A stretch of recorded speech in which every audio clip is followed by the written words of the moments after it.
So this is a song that we wrote, that I wrote with my friend Mike Richardson, who's from southern West Virginia, and it's about the coal mining wars in West Virginia in the 1920s, called the Battle of Blair Mountain. 2, 3, 4.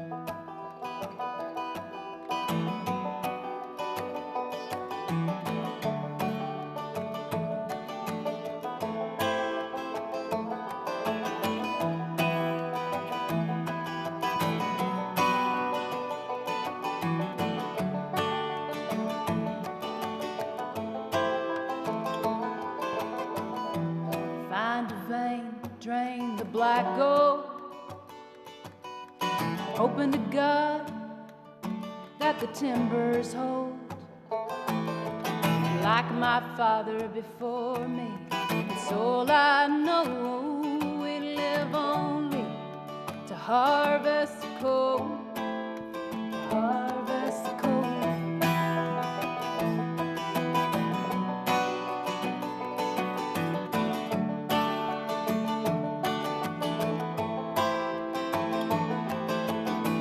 Mine owner's mercy, about as shallow as a grave, but living in shanty towns, we ain't got no say.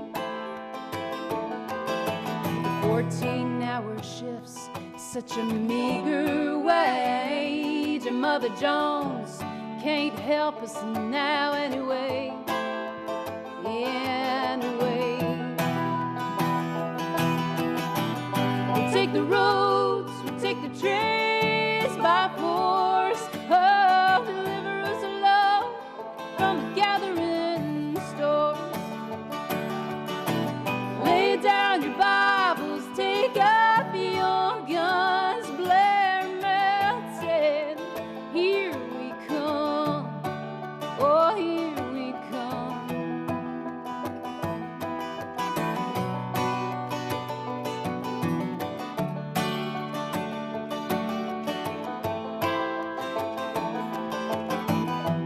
Red bandanas that tell us what side you're on.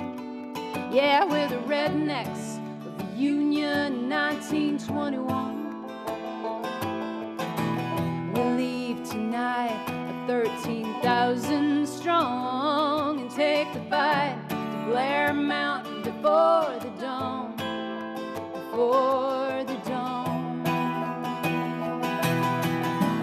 We'll take the roads, we'll take the trains by force. Oh, deliver us alone from the gathering stores. Lay down your Bibles, take up your guns. Blair melted, here we come. Oh, here we come. Oh,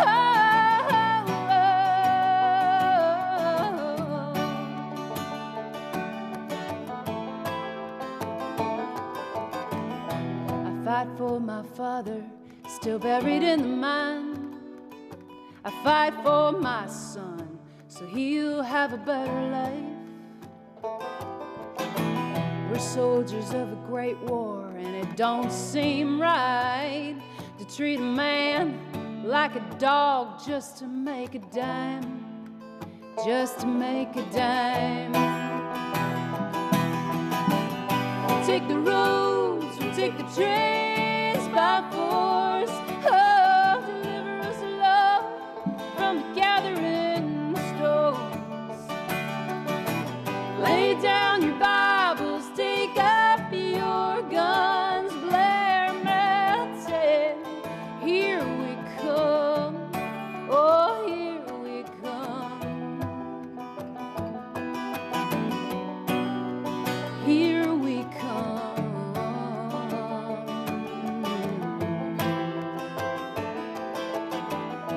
So find a vein, drain the black gold. You better hope to God that those timbers hold.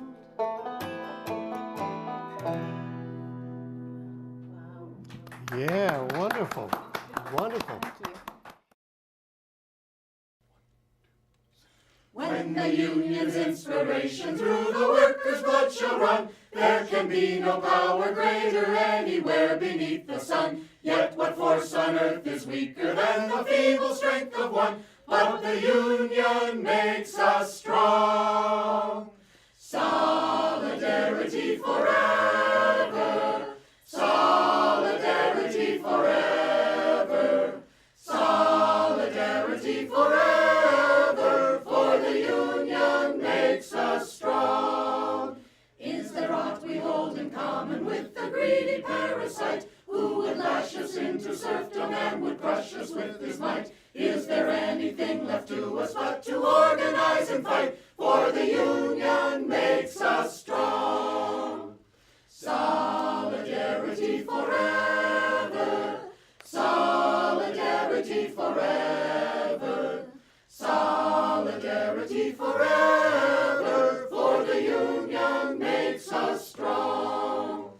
They say our day is over. They say our time is through. They say you need no union if your collar isn't blue. Well, that is just another lie the boss is telling you, for the union makes us strong. Solidarity forever. Solidarity forever. Solidarity forever. For the union makes us strong. They divide us by our color, they divide us by our tongue. They divide us men and women, they divide us old and young. But they'll tremble at our voices when they hear these verses sung. For the union makes us strong. Solidarity forever. Solidarity forever. Solidarity forever. For the union makes us strong. They have taken untold millions that they never toiled to earn. But without our brain and muscle, not a single wheel can turn. We can break their haughty power, gain our freedom when we learn that the union makes us strong. Solidarity forever. Solidarity forever. Solidarity forever. For the union makes us strong. In our hands is placed a power greater than their hoarded gold, greater than the might of armies magnified 1,000-fold. We can bring to birth a new world from the ashes of the old, for the union makes us strong. Solidarity forever. Solidarity forever. Solidarity forever. For the union makes us strong. Solidarity forever. Solidarity forever. Solidarity forever. For the union makes us strong.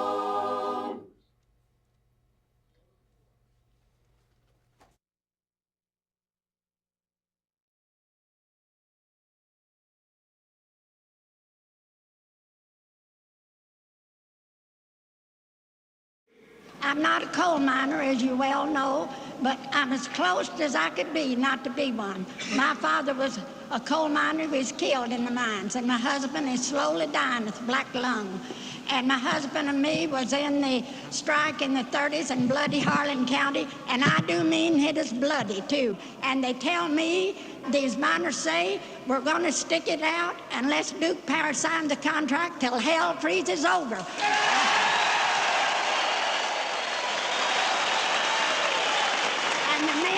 They've got nothing to lose but their chains and their union to gain. So I say, hang in there. And now this song I composed in the 30s. And as you know, I'm old, as 40 years ago, and I can't sing very well. But you can ask the scabs and the gun thugs which side they're on, because they're workers too. Come all you poor workers, good news to you I'll tell, how the good old Union has come in here to dwell. Which side are you on? Which side are you on? If you go to Harlan County, there is no neutral there. You'll either be a Union man or a thug for J.H. Blair. Which side are you on? Which side are you on?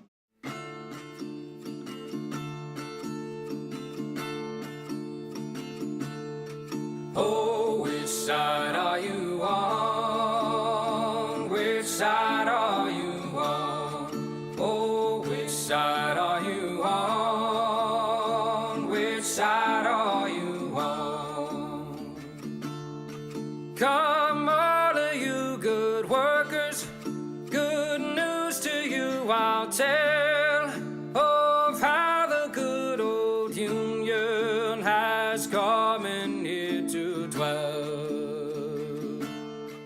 Oh, which side are you on? Which side are you on? Oh, which side are you on? Which side are you on?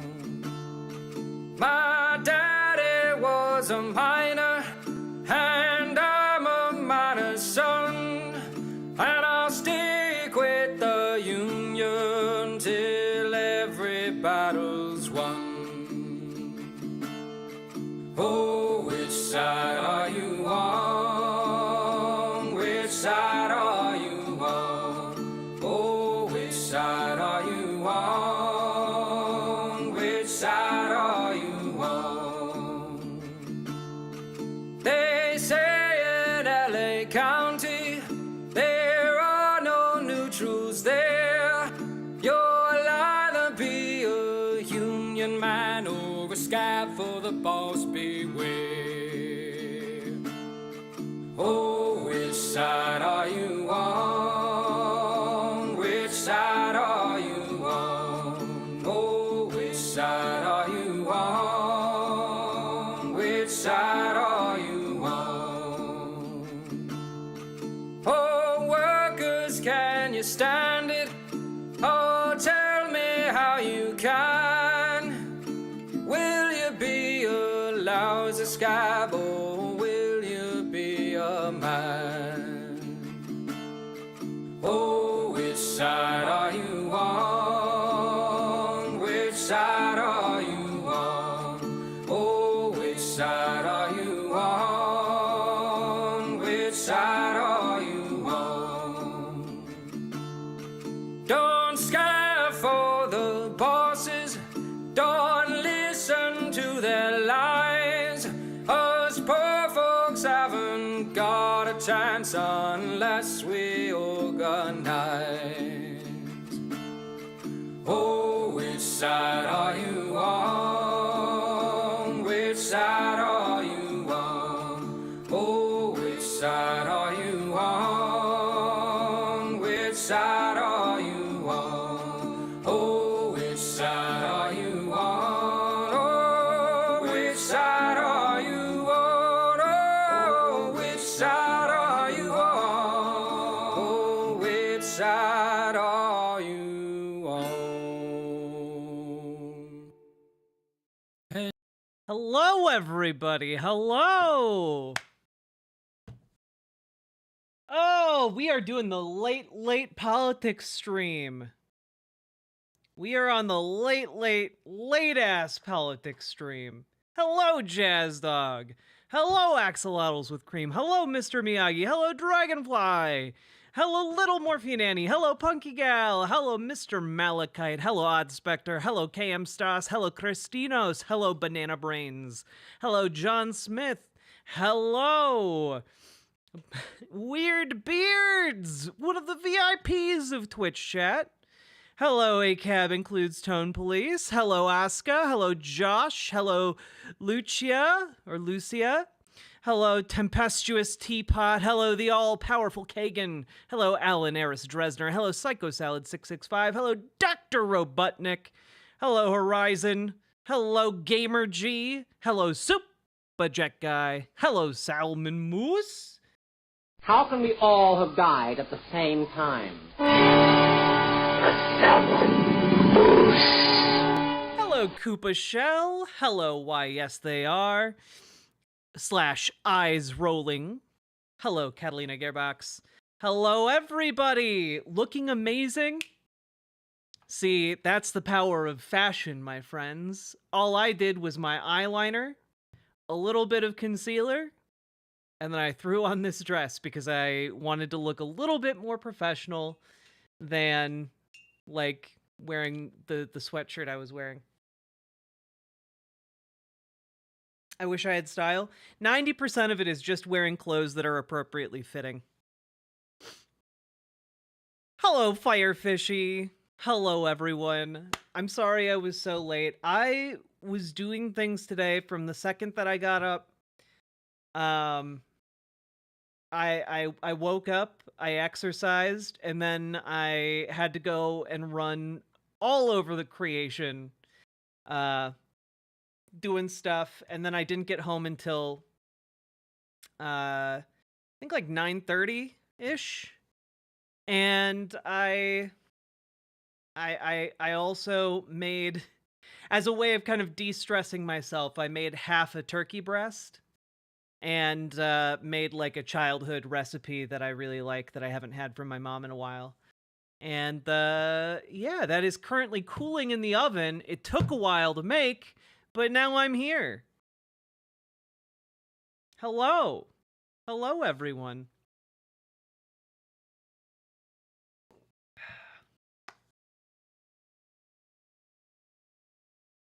Blue dress. This is actually a gray dress. It looks blue, I think, because of the blue lights.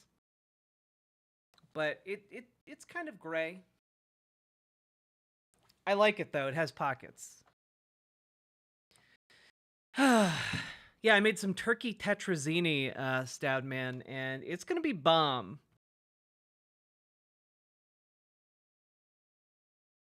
Whew. All right. So yesterday, we covered exactly 0 of the things that I had planned. So we are going to be playing catch up, and there's a very good chance that by the time I start getting sleepy, it's going to, like, we're not going to even be halfway done, okay?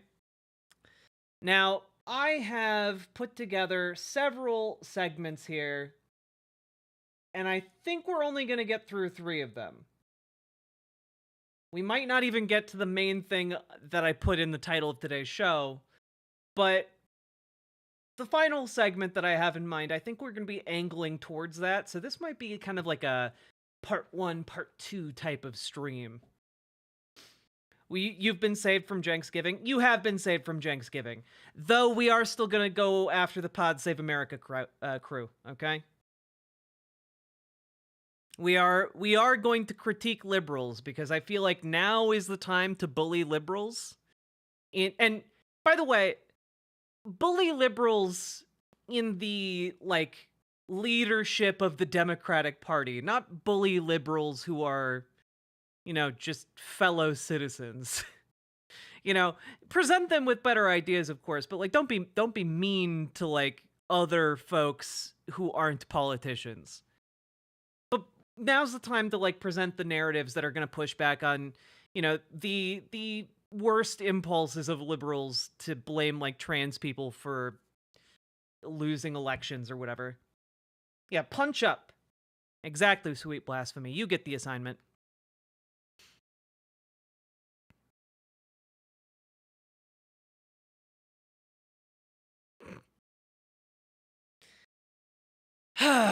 All right. So we're going to start with one of the news stories I really wanted to talk about yesterday, and I'm going to hit the segment button, okay? We're just diving into it. Remember to like the stream. Remember to hit the follow button. Remember to hit the subscribe button. Let's go! All right, segment 1. So, folks, a lot of us have known for a while that cops, you know, they're kind of scary, right? Like, they're kind of empowered by the state. They have a little bit of a monopoly on violence situation going on.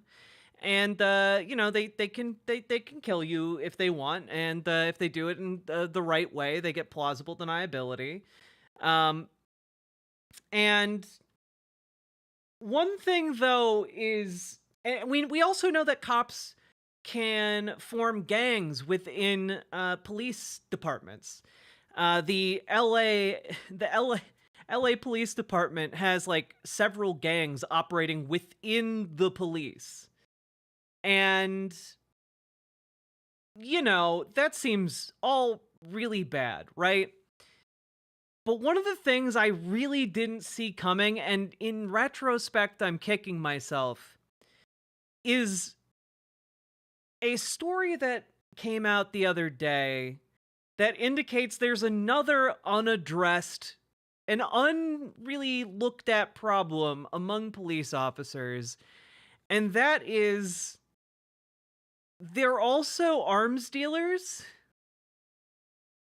Now, this is like one of the biggest does in retrospect, I suppose. Like, they buy copious amounts of like military grade hardware. Like that's part of what the militarization of the police is. These different departments can then go and buy and essentially get at massive discounts military equipment, right? And ostensibly so that they can use them in their departments. But this story that came out here is from CBS doing an investigation. So good work to CBS here. Is kind of jaw-dropping. There's no sound. And illegally selling guns.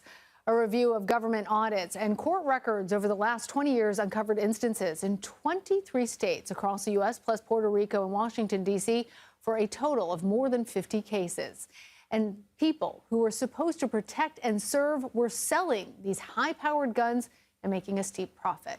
Erin Couchy, who led this reporting, is here with me in Studio 57. She's a producer for CBS News Crime and Public Safety Unit. Erin, this is so mind-boggling. You know what? I respect the suit and the Adidas. Okay, I respect that she did not she either didn't take into account that her shoes would be showing, or she did, in which case I respect that decision. Boggling that these high-ranking officers are getting these guns and then they're selling them to criminals. In essence, the law enforcement officers are criminals themselves. Yeah, keep in mind, when you're dealing arms, you are having other people break the law. You know, like this is deeply weird.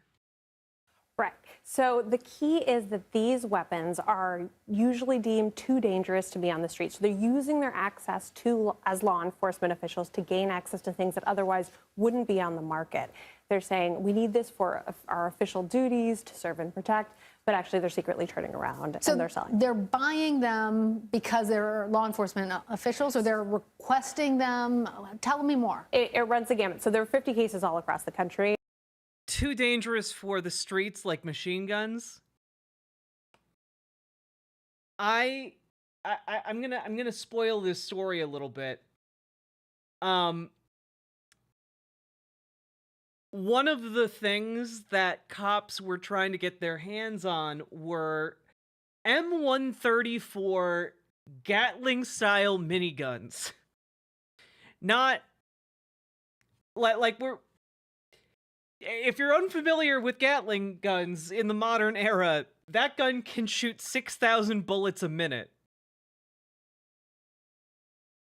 So, yeah, not your typical loadout, to say the least. And there were different ways they got it. Sometimes they stole it out of the inventory. Sometimes they were their issued weapons by the department. In the most egregious... Wait, why? So that they could sell them to criminals. Why would you need a rotary cannon? For illegal activities, I presume. And by illegal activities, I mean, of course, arming militia groups. Like, you know that this is partly where militias get their military gear. Like, it makes so much sense. that these rural police departments would be funneling guns to militias.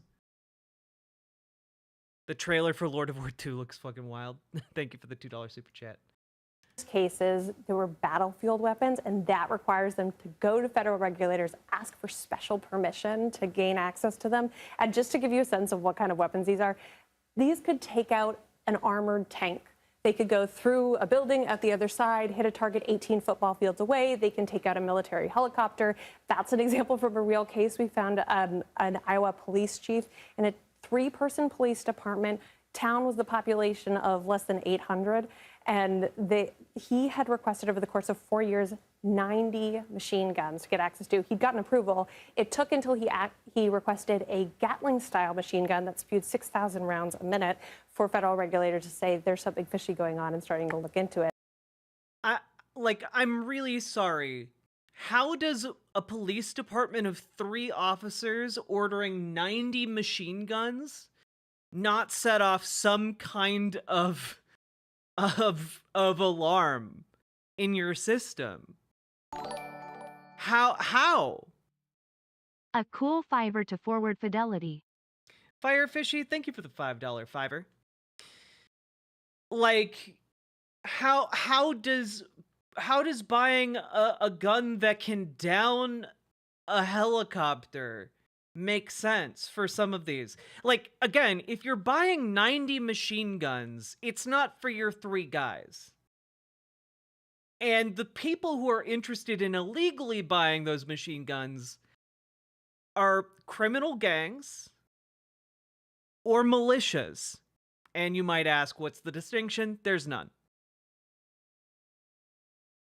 He's now serving a 5-year prison sentence, but he's totally unremorseful about it. Like, how do you, I'm sorry, like, how do you defraud the government? Like, I'm sorry, how much does a machine gun cost?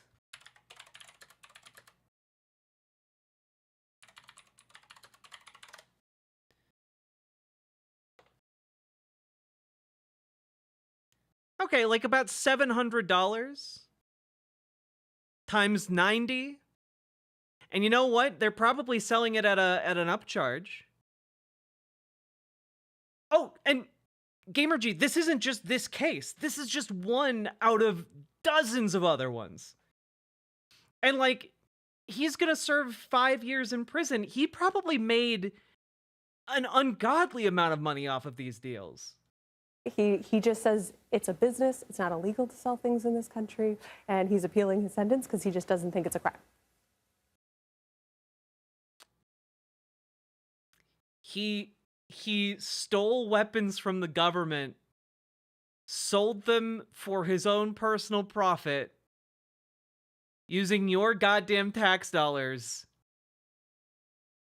And he doesn't see anything wrong with that, and he's gonna be back out in 5 years. And you know what? There's a non-zero chance he's gonna get hired by another rural police department. Oh, this is a lot to take in, Aaron. And when I'm looking through all of this An M249 belt-fed machine gun can cost up to 10 grand.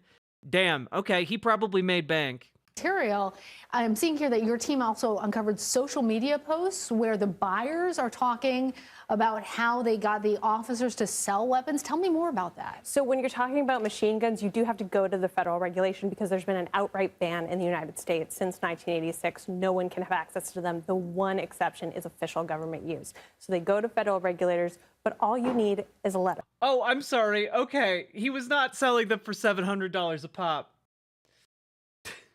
It's functionally a permission slip. A police chief signs a letter saying, I need this for department use. So there's literally do-it-yourself videos on social media explaining there's online web forums, and it just comes down to relationships. There's some guys who said, I know a police chief, I know a sheriff, I know a SWAT guy. They just take turns signing these letters for me, and they make it like it's all for fun. Some of these guys just think it's fun to like literally mount it on an armored tank and just shoot it off into a field. And a lot of the guys is totally innocent, and that's what they do. But the problem is there are cases where they've ended up in the hands of criminals. So yeah, I'm sorry. I fully admit that it might be fun to shoot a gun like that. But at the same time, there's a lot of money being thrown around here, and that amount of money doesn't get spent on just horsing around, really. Even if you're rich and bored in rural areas, you're buying that gun for a less than noble purpose. They've ended up with drug traffickers, they've ended up with arms dealers. There was a case where a police chief, a mayor, and a town, it was a member of the town council, were trafficking guns and tactical gear to a Mexican cartel. There was a Government officials selling guns to Mexican cartels for their own profit. How these people like we see stories of like people spending like 30 years in prison for weed. This, to me, this is the kind of crime where you should go to prison for a long time. case just last year where they all ended up pleading guilty. It was 2 police chiefs, a sheriff, a Delta Force veteran, all conspiring together with a sanctioned Russian arms dealer, and they ended up in the hands of an international gun trafficker. Again, all of that ended up pleading guilty, so we know for sure that they were doing that. And then there was a case in the Northeast where it ended up being used in a fatal gang shooting of a 14-year-old boy who was just standing at a high school football game and accidentally got shot.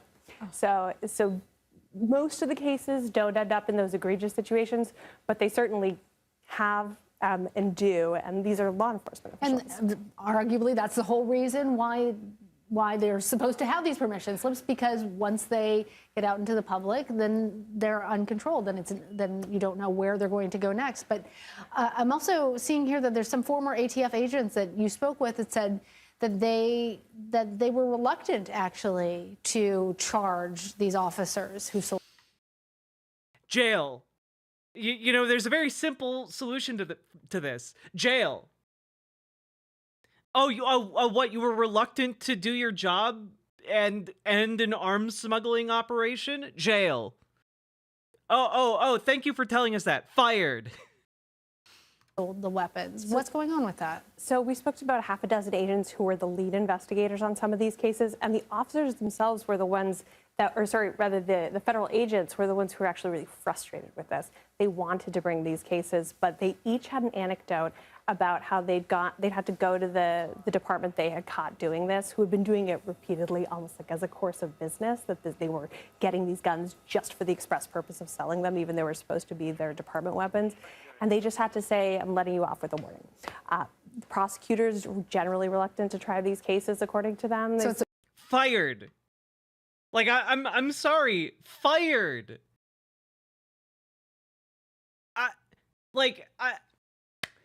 It is so infuriating to me that, like, the Hunter Biden, right, fills out a form wrong, right?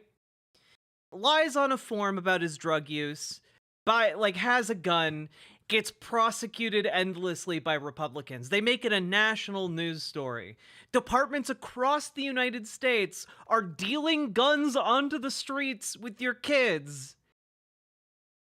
And prosecutors don't want to bring charges against them because they have to work with those police departments. Not a peep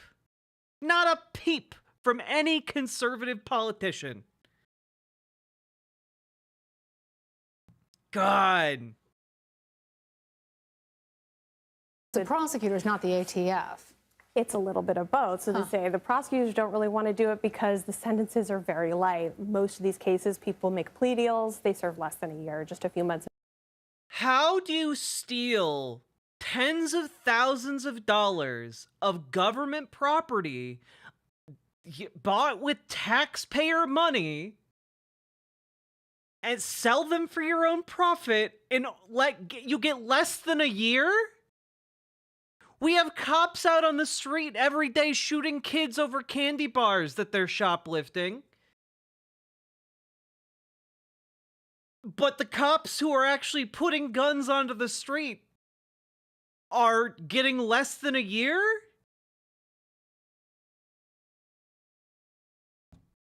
In jail.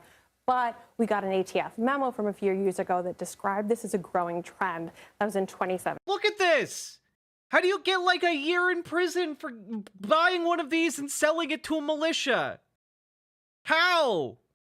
Jail! Fired. I mean, these people should be barred from any kind of like police officering forever. I shot that in the military. Yeah, because they're buying because of the militarization of police in America. Police departments can buy military gear from the government with their taxpayer budget. And so they were essentially buying these from the government and then selling them at a massive markup to people in their communities.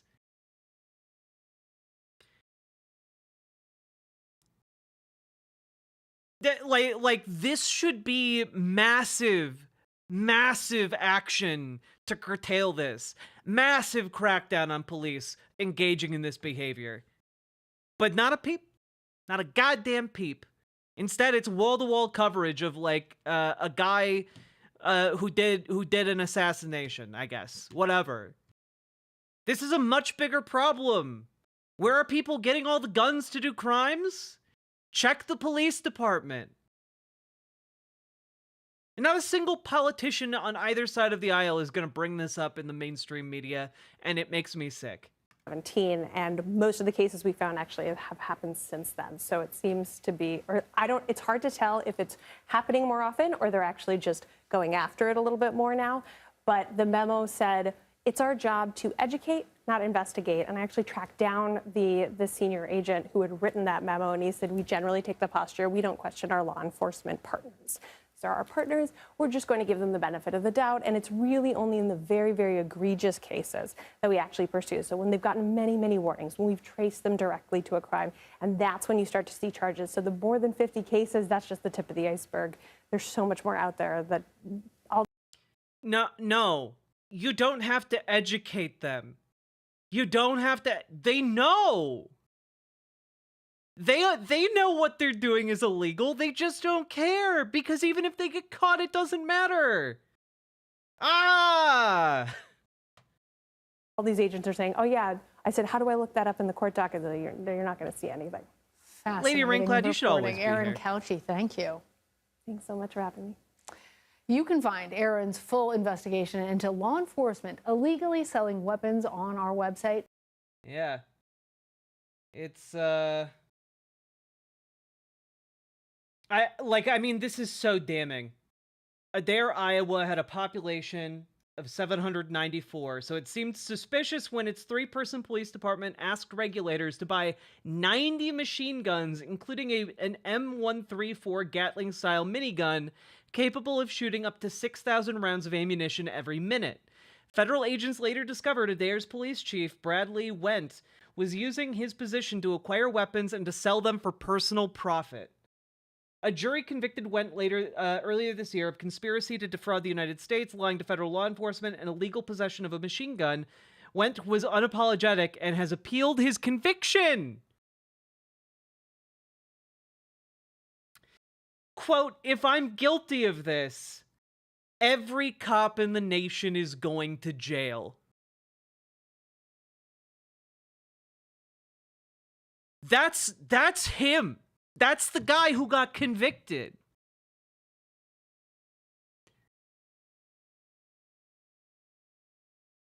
He's saying this problem is so widespread, every cop in America would go to jail. Your terms are acceptable. And like, it's not just like a police officer, right? It's usually law enforcement leaders like sheriffs, captains, lieutenants, chiefs of police that are the ones engaging this. This isn't even like your grunt, beat cop. This is like the cops in charge of every department. Remember how like the big thing in like 2016 was like, oh, we need better training for the police, better training for cops. You can't train these people. The problem is from top down in the department.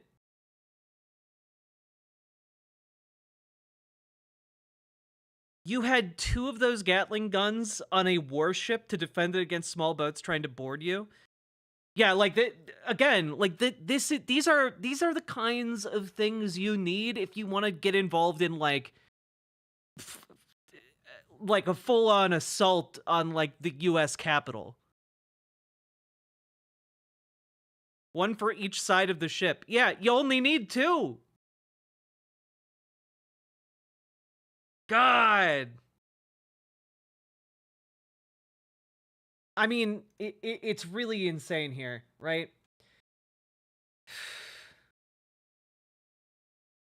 They found at least 50 cases of police illegally selling their weapons online through dealers out of the homes or the backs of their cars. In many cases, the weapons were sold to gun enthusiasts, often at steep markups as high as 10 times what they were bought for. They make so much money doing this, guys. In several cases, the gun... And keep in mind, they're buying the guns like with taxpayer money, guys. They're not... Police departments don't personally buy each of their guns. In several cases, the guns wound up in the hands of violent felons and were used to commit acts of crime, including drug trafficking, international arms dealing, and in one case, the fatal shooting of a 14-year-old boy attending a high school football game. And honestly, I would wager the number is a lot higher than 1. If you have this prolific problem of police selling guns and essentially becoming their local arms dealers, it's a lot more than 1.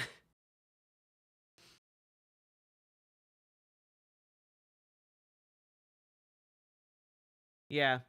Nearly 26,000 guns were traced from American crime scenes back to a government agency, law enforcement, or the military between 2017 and 2021. 26,000 guns are leaking out because of this shit. That's only in a 4-year period. That's thousands of guns every year, guys.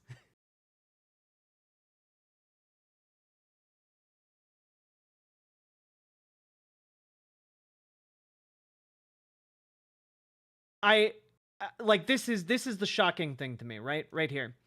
The government auditors investigated firearms that law enforcement agencies reported missing over a 15-year period.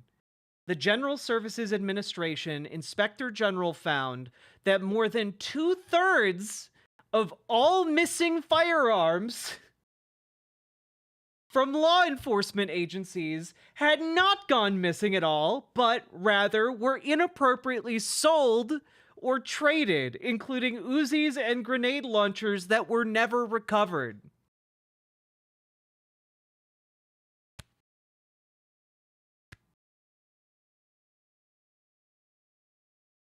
Over $100 million worth of guns and ammunition bought by ICE is unaccounted for, and that was in 2018 alone. $100 million worth of ammunition all fell out of the back of a truck and wound up in some militia group's hands, I'm sure. ICE, unsurprisingly, did not respond to requests for comment.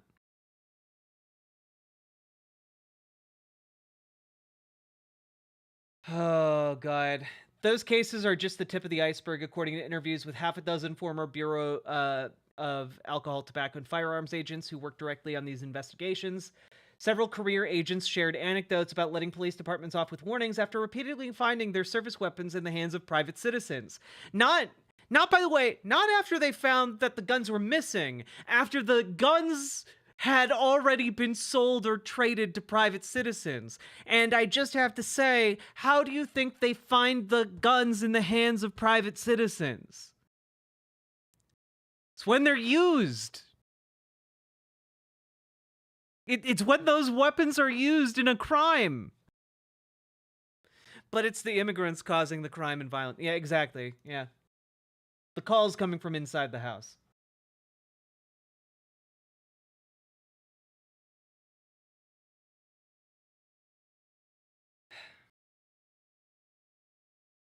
Hardin wrote the memo after... Oh, yeah. Yeah.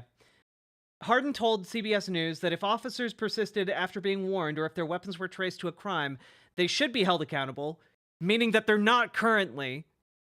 If we don't do this, he said, then it'll be turning a blind eye and saying officers are above the law. And guess what? They didn't do the thing. Officers are above the law. That's why there's nothing scarier than a cop. Nothing. Hardin wrote the memo after his intelligence unit traced an outlawed pistol seized in a narcotics bust to a recent purchase by a beat cop in Pasadena, California.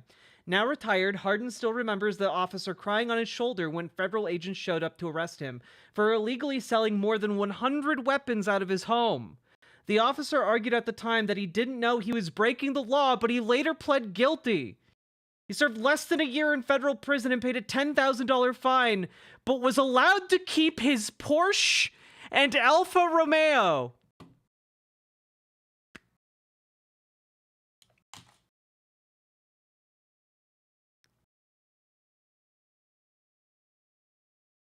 He paid a $10,000 fine for making... He's a beat cop. Beat cops can't afford Porsches. Meaning that, and I'm sorry, but 100 arms sales is not going to net you enough money to buy a Porsche. I mean, maybe, I guess it doesn't say how big the guns were. Maybe they were all just colossal. But I'm guessing there were only 100 that they could trace to him directly. There were probably more. And his fine was only $10,000 and a few months in jail, and he clearly had made so much more money than $10K. Again, if the punishment for a crime is a fine, then it's only a punishment that it's only a crime that applies to the lower class. And if you are making millions off of selling illegal arms and getting them for free to you personally because you're buying them with taxpayer money and then selling them for profit, you are able to get off scot-free, effectively.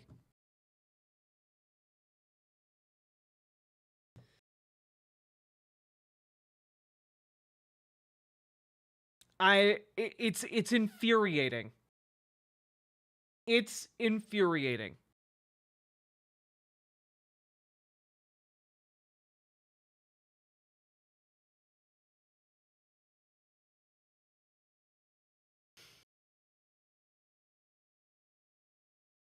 Yeah.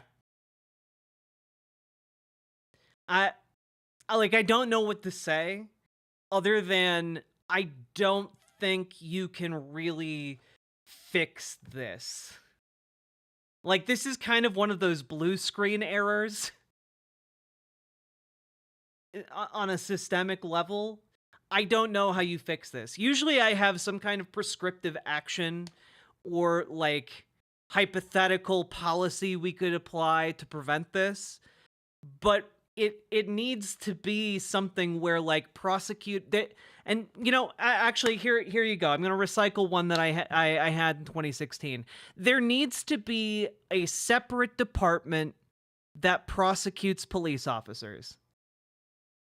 You know, local prosecutors should not be the ones bringing cases against local police. Okay? It should be an independent federal body. Okay?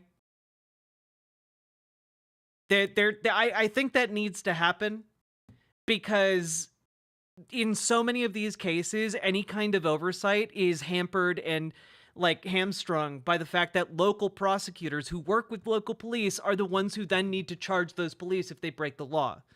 So there needs to be like a federal bureau for anti-police. And like, I in some of these cases, I would not be opposed to just firing the entire police department and starting from scratch.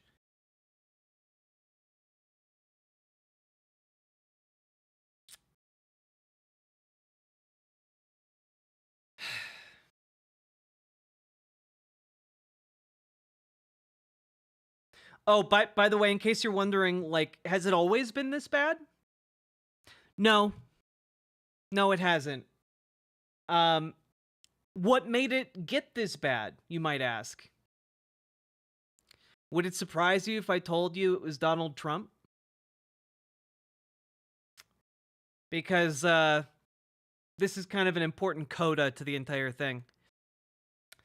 During his first administration, Trump revoked an Obama-era executive order restricting the transfer of military equipment from the Defense Department to law enforcement nationwide.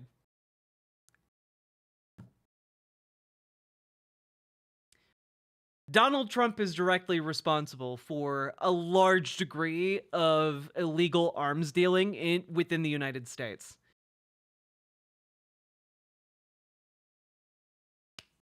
And I think you all need to know that. Like, at the moment, there's really no mechanism outside of getting involved in your local politics to try and hold these cops accountable. That's pretty much all we got, you know?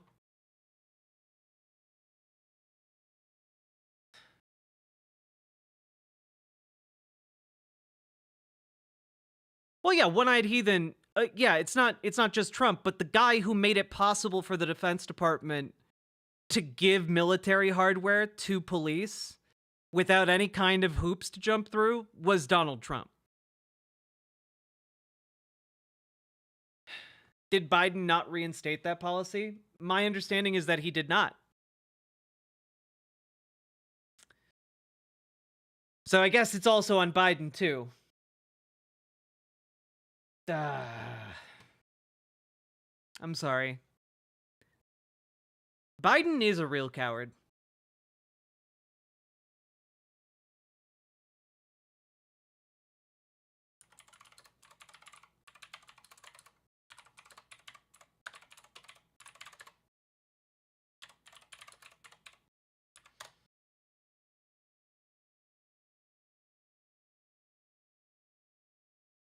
Let's see.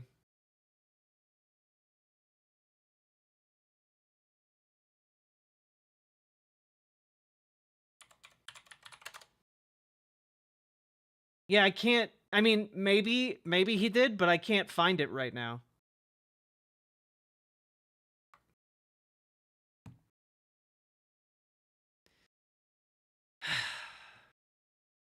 Frankly, I didn't need to see this as my first segment today. I'm sorry, it was really important. We needed to talk about it.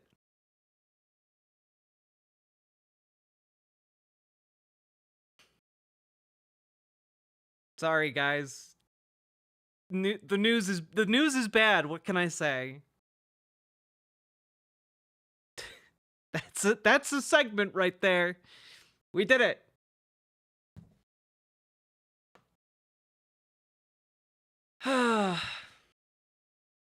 We're really setting the stream tone. We are indeed. Speaking of, we are at the top of the hour, Chad. If you are enjoying the stream, please hit the follow button on Twitch, hit the subscribe button on YouTube, like the goddamn YouTube stream, and consider dropping those sweet, sweet subs and donos so that I can continue to live and fill my belly with delicious, delicious turkey tetrazzini. I need your donos to survive and to stave off the dono ghost that lives in that closet back there. I do be going crazy lately. GamerG, thank you for subscribing. Also, it's a dress.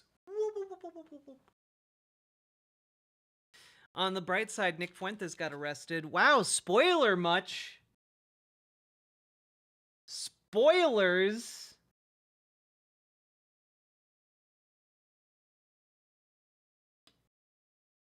Yeah, Nick Fuentes got arrested, guys, and it's pretty funny. It's pretty funny. I'm not gonna lie. It's very, very funny. You guys want to see his mugshot? You guys want to see his mugshot? I do. Here we go. Look at that. Look at this weak-chinned boy. Fuentes been cuffed. Fuentes been got. He has been arrested for battery by police. You know, like, police may be dealing arms to fringe, militia groups right now. But you know what? One good thing that they did, they arrested Nick Fuentes, okay? Oh, he's not in jail, Punky Gal. But he did have to go down to the station in cuffs. Amazing stuff. Amazing, amazing stuff. It looks absolutely thrilled. Couldn't happen to a worse person, really. Now, you might be asking, how did he get arrested? Under what circumstances did Bozo mess up? And the answer is, in like all of them. Now, if you'll recall, immediately after the election, the 2024 election, that one, the recent one, Nick Fuentes took to social media and he said, "Your body, my choice." In order to say basically that he owns women's bodies. Now, one middle-aged suburban mom decided that, she had some time. Oh, back up. After he said that, people got pretty pissed off and were able to obtain his home address. And that proliferated online. A middle-aged suburban mom happened to stumble across his address, learned that he lived relatively close by to her, and so she decided she had some spare time, so she was gonna go knock on his door and, out of curiosity, kind of see, hey, why did you say that? Why did you say that about women? And so she drove over, she gets out of her car, she walks up to his door, and incidentally, his house seems relatively nice. I don't know if it's actually his house or if like he lives with his mom or something. But this woman knocks on his door, waits, and he pops out. Like, he swings the door open, pops out, maces her in the face, pushes her to the ground, steals her phone, throws it on the ground, smashes it, and then retreats inside. While, like, all of this happens in a matter of seconds. Now, guys, I don't know if you know this, but you cannot assault someone because they rang your doorbell. It's not actually a thing. You don't have that right. Castle doctrine kind of relies upon them trying to enter your home. So, this, of course, was caught on the woman's camera because she was filming at the time, just in case something like this happened. And I don't know if you guys know this about technology, but smashing a phone doesn't actually delete the data on it. And so this woman is now filing a civil lawsuit against him as well. But after filing that civil lawsuit, police managed to get a hold of the video on her camera and or on her phone, and are now pressing charges against Nick Fuentes as well. This all happened like a week or two ago, and apparently the woman did not want to give the police her phone and video until after the civil suit was underway, which honestly, completely understandable. I also wouldn't want to trust the police. So yeah, basically he's being sued right now for some kind of civil damages, which honestly, she's probably got a slam dunk on that case. And number two, she also probably has a slam dunk on getting Nick Fuentes charged and, sentenced with battery. And, it's just a good story. This is a feel-good story, okay? Yeah, he tried to say he was afraid for his life, but he opened the door for no reason. Like that's kind of the thing, right? Because I understand, white supremacists have tried to dox me before. And like that can be a really nerve-wracking feeling, especially if like old addresses get out or something. But when people show up, you have a choice in how you want to act, right? Like you don't have to go and assault the first person who rings your door. You can just leave your door locked. You don't have to answer the door. So, anyway, Nick Fuentes is a coward, and he's also going to be charged with some kind of crime. That's going to be on his record, and that's pretty great. Just out of curiosity, battery, conviction, sentence. Well, interesting. What state did this happen in again? What state was this?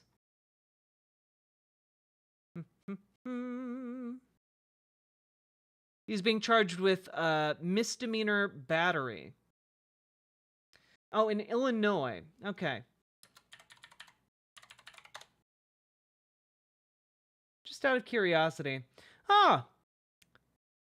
Simple battery can result in up to 1 year in jail and a fine of $2,500. And the court may also order community service, probation, or conditional discharge. Honestly, forcing Nick Fuentes to do some kind of community service would be delicious as well.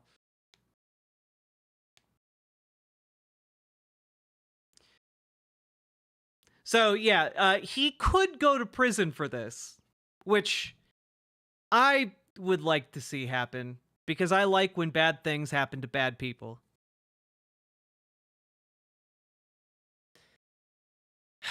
Fingers crossed for jail time on this one, guys. Jail time, community service, and the fine. Let's go. Let's go.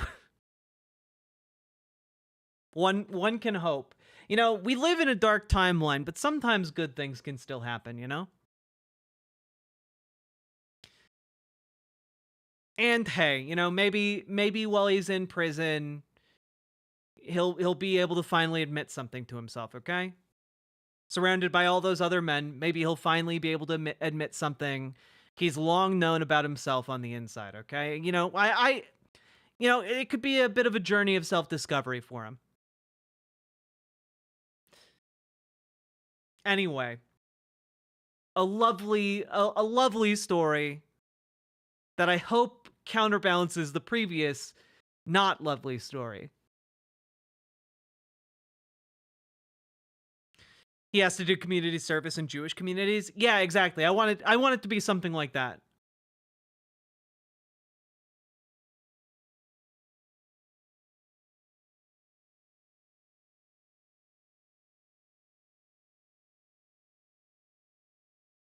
Isn't he already on the no-fly list? It would not surprise me.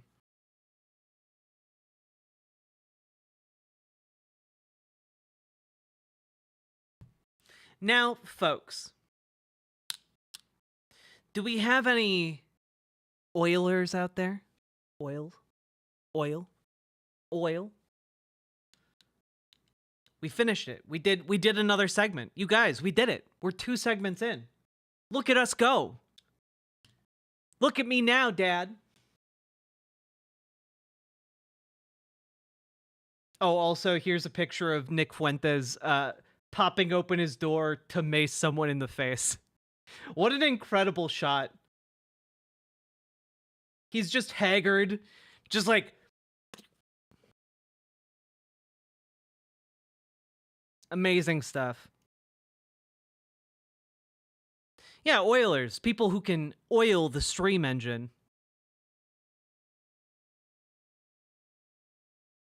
Looking for riverboat oil. You know, the kind of oil that keeps me alive. Hope they don't just throw the book at him, but the whole damn library. Exactly, Captain Crockpot. That's the spirit. That's the spirit right there.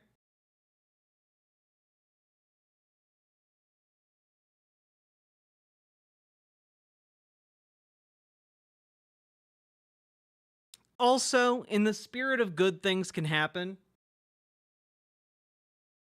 Look at the good timeline unfolding over in Spain right now. Look at that. Spain to enshrine gay marriage and abortion rights into its constitution so they cannot be undone in the future. Look at that. Good things can happen, okay? We can make ourselves like Spain. Look guys, Spain was ruled by a fascist party for like 50 years. And then they tried to make it a monarchy again after Franco died. And then the monarchy was like, nah, we like democracy, actually. And then they made Spain a democracy instead.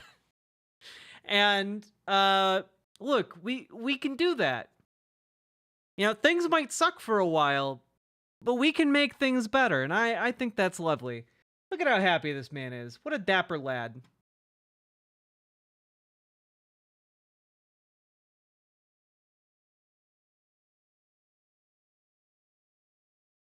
Good job, Spain.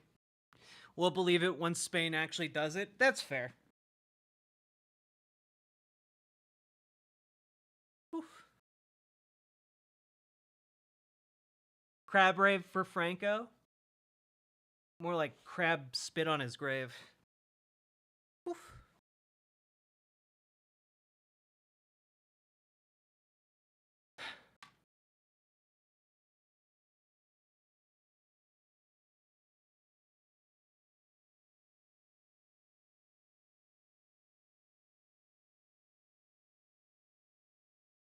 We'll be dead if it takes us 50 years to improve?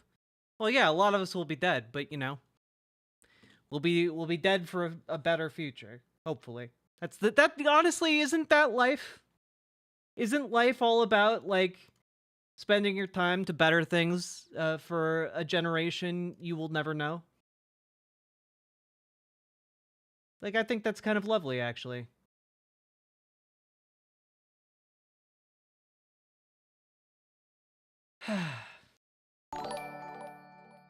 Gamer G! Google, first Spanish astronaut.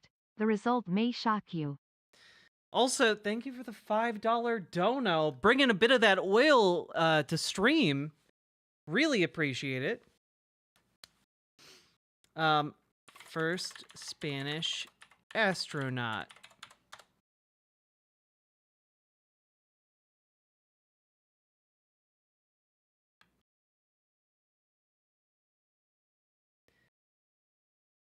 Oh no.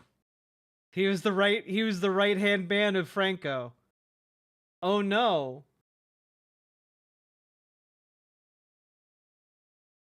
I'm sorry. How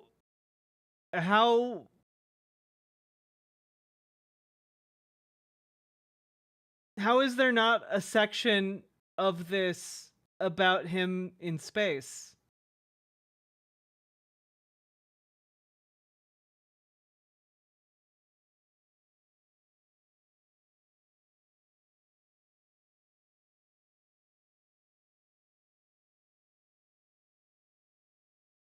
I'm not going to read all of this on stream. Oh, the assassination and oh no. I'm sorry.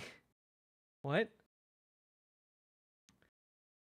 Over 5 months, the unit dug a tunnel under the street, telling the landlord that they were student sculptors to hide their true purpose. The tunnel was packed with 80 kilograms of Goma 2 that had been stolen from a government depot. A 3-man ETA commando unit disguised as electricians detonated the explosives by command wire as Blanco's Dodge Dart passed.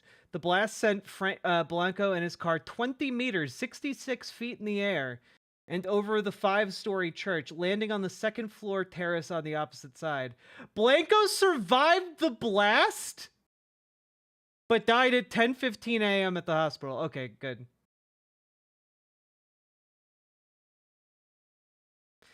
The commandos shouted that it had been a gas explosion, and then all ran away. That's amazing. What an amazing escape plan.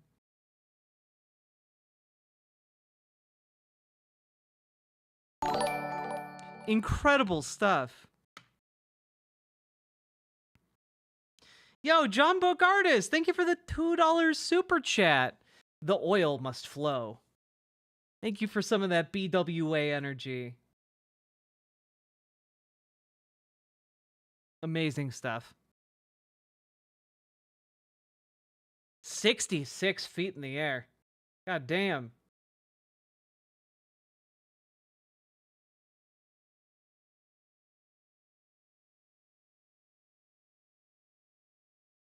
All right, guys.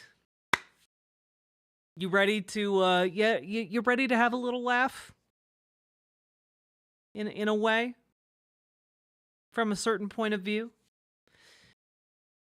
Remember to share the stream with your friends, your families, etc. Let's see. Here we go. Hello. So, as many of you may have heard, the CEO of United Health Group was murdered. His killer is still at large. And well, the world has gone a little crazy since then.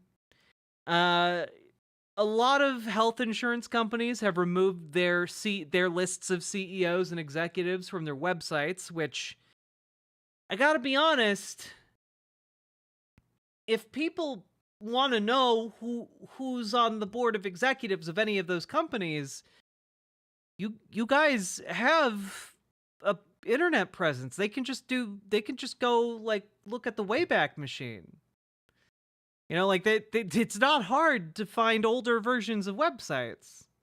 And not only that, you guys have like meetings with your investors, you know, that are public. You guys use LinkedIn. I know executives, you're all on LinkedIn. All I'm going to say here is that taking your names and faces off of the website is not going to do you much good. And on top of that, well, it's been pretty incredible to see the conservative defense machine rev up. And what do I mean by that? I mean, essentially, you know, there is an entire class of conservative propagandists who are paid by think tanks or billionaires. And again, the think tanks are usually funded by billionaires. Folks like Ben Shapiro at the Daily Wire, putting out a video about the evil revolutionary left cheers on murder. And, you know, people just gasping and, oh, my stars and garters kind of thing. A lot of conservatives trying to take this opportunity to be like, the left just wants to kill CEOs. And, their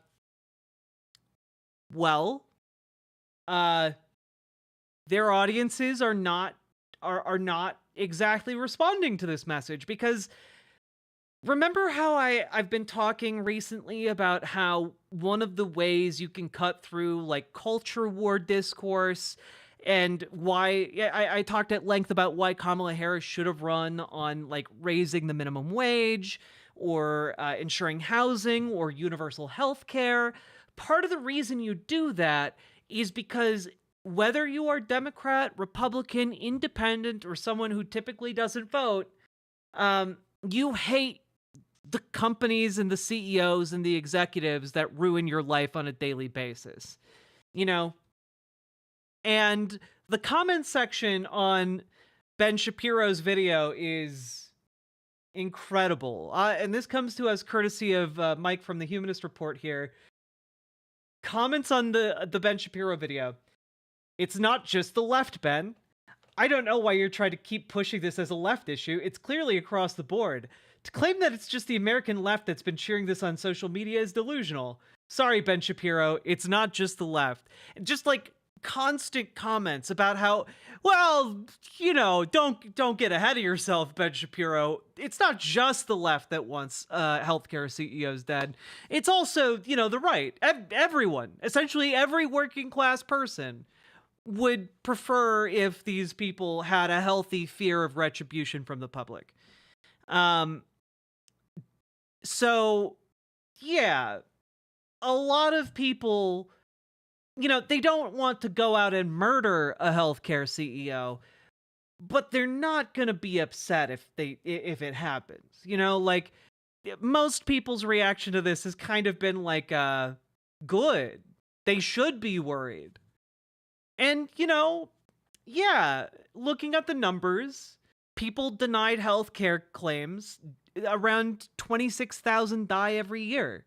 And that's an underestimate. Okay?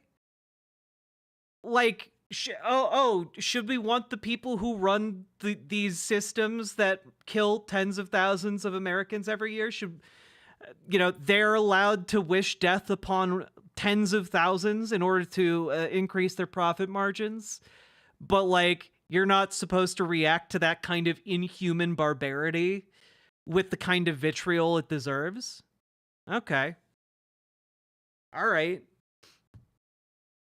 Like, that seems insane to me. The thing is, everyone hates healthcare. Everyone. The only good way to actually deal with healthcare is a universal program. That's it. That's the only good way to deal with it, because you know what? Otherwise, you're getting like absolutely gouged on premiums, okay?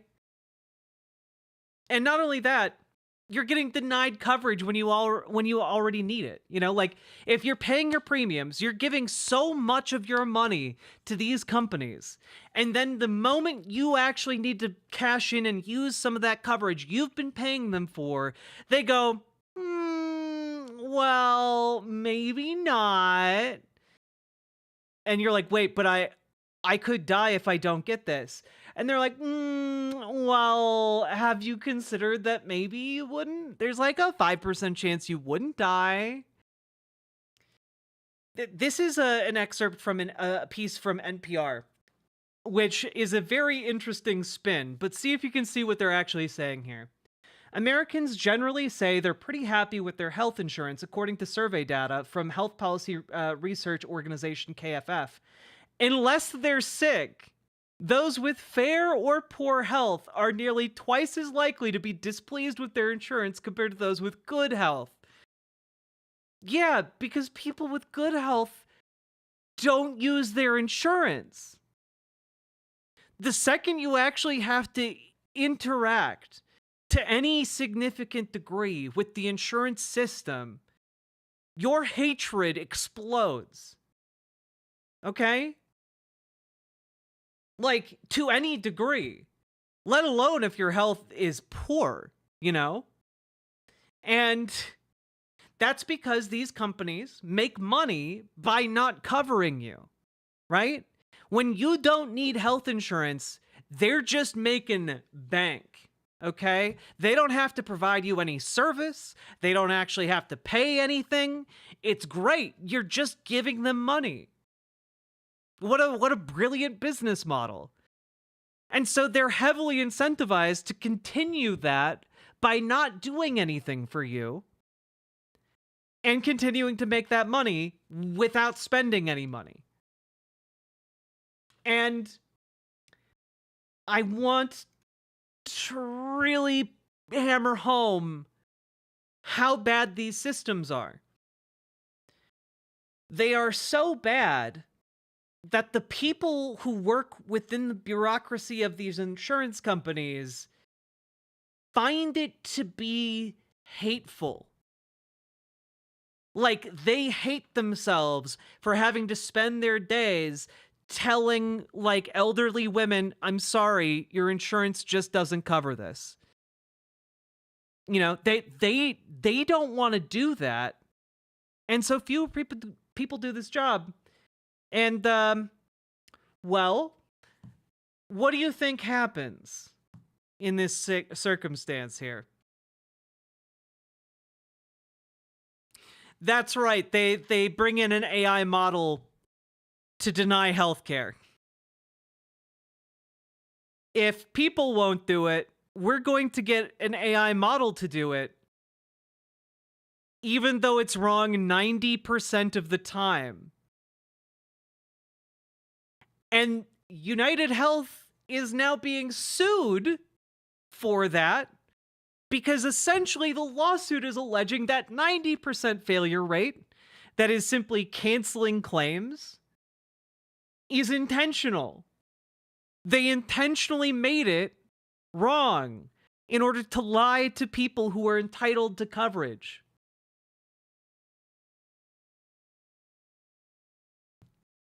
So, like, all I'm saying here is that these people don't necessarily know that they're evil, right? Like, these CEOs, these executives, they are, you know, everyone's the protagonist of your own story, right? They come up with all kinds of justifications for doing what they do and how what they do actually helps people, even though they are the leaders of a machine that thrives off of killing people, right? One of the justifications comes, we actually have video of it. It comes courtesy from the last person on Earth who probably should be making this point, or making this argument, rather, because it's not a very good point. I'm going to tell you after I play this clip. You guys aren't ready. There are very few people in the history of the US healthcare industry who had a bigger positive effect on American healthcare than Brian. And we are going to make sure that we not only acknowledge and honor that legacy of Brian, but we'll continue it. Our role is a critical role, and we make sure that care is safe, appropriate, and is delivered when people need it. And we guard against the pressures that exist for unsafe care or for unnecessary care to be delivered in a way which makes the whole system too complex and ultimately unsustainable. So we're going to continue to make that case. Now, I don't know if you caught that in there, but he tried to spin denying people health care as denying them too much care. You know, like, that's actually good. You don't want too much health care. You want just the right amount. If you get too much health care, why, you might be able to get those preventative treatments. You might be able to get those expensive drugs that you need in order to live. You know, your Mima might live a full 10 more years. That'd be unacceptable. Yeah, the guard against the risk of unnecessary care. And you'll never guess who that guy was. That guy is the new CEO of United Health Group. That guy is replacing the guy who just got murdered. And it really does seem like maybe you should be like the last guy on Earth trying to argue that actually denying patients healthcare that is being prescribed by their doctors, maybe you should be the last person on Earth trying to argue that that is actually a virtuous act. Okay? I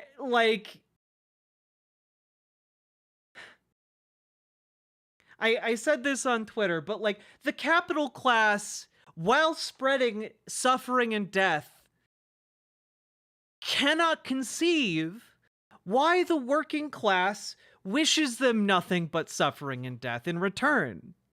And it's like, brother, you're out here trying to tell people that actually it's good that they're not getting the care they need. It's good that their loved ones aren't getting the care they need. It's good that, like, insurance hangups are causing people to bleed out on the table. Like, are you kidding me? And, like, this is the kind of thing that can happen when the capital class is so detached from the working class, right? They cannot conceive of why people hate them. Because to them, they're doing a vital service that is, in fact, aspirational, right? Because they lived in a time, they lived through the 80s, you know, the 80s where, like, being the rich executive, that was the cool thing to be, you know? And they just can't understand that their position in this system is one of torturer and executioner. And that essentially there will come a breaking point at some juncture where people are going to have enough of the suffering. There's always a breaking point. You hit a dog enough, it's going to bite you. So maybe they should stop hitting us. That would probably be in their best interest as well as ours. And maybe they should embrace what I've been talking about on this stream throughout this story, the concept of compromise. Let's like every single executive at one of these insurance companies, if we got a Medicare for all type system, would receive one of the biggest golden parachutes in US history. They'd be getting massively paid by the US government. So, like, maybe it's time to cash out on this one, guys. Like, concede defeat. Move us towards a universal healthcare system, because you know what?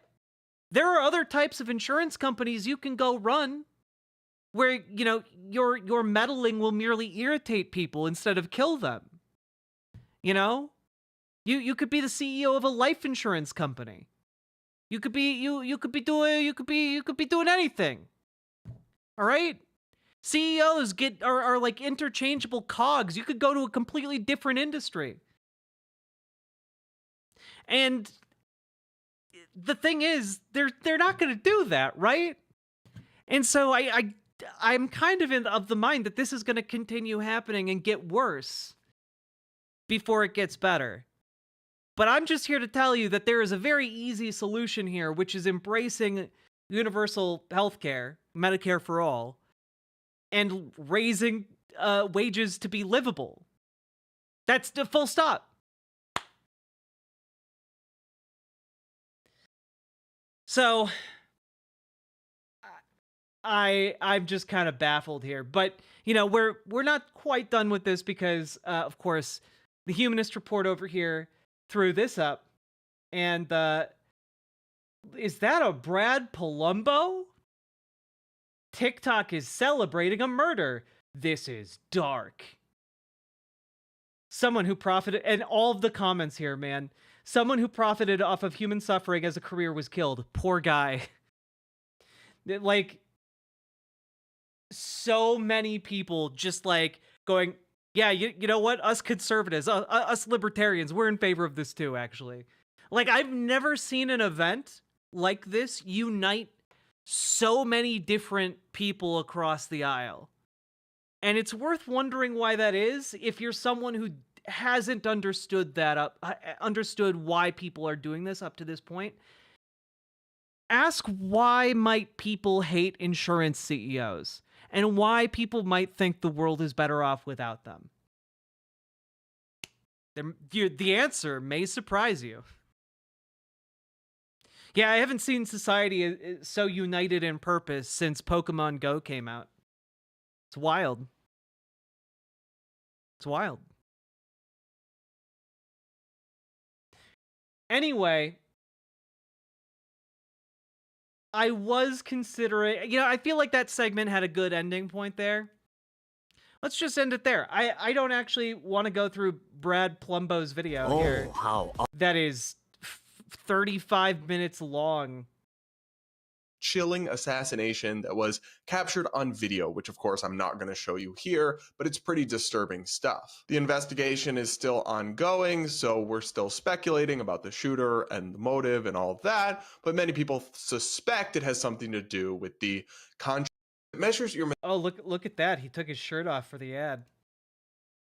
government rules and regulations. It's just sick and weird to celebrate the cold-blooded murder of a businessman and call it good news. Counterpoint, that businessman is pretty directly responsible for killing thousands, so I don't know. That, by the way, that's like thousands of people every year. So I don't know. I think maybe it's okay to be happy that he's gone, and maybe the company will stop doing that.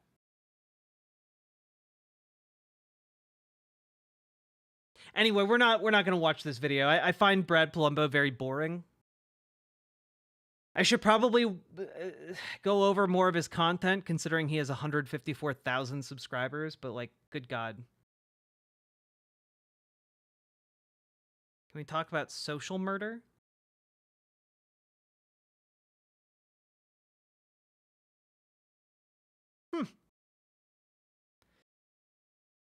I would say yes, but I know nothing about it. So I'll have to read up. But I will read up. That's actually a very interesting concept.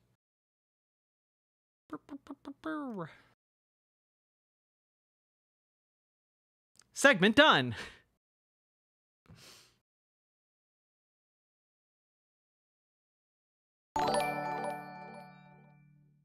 Paladin, thank you for subscribing and for being here 39 months. That's so many years.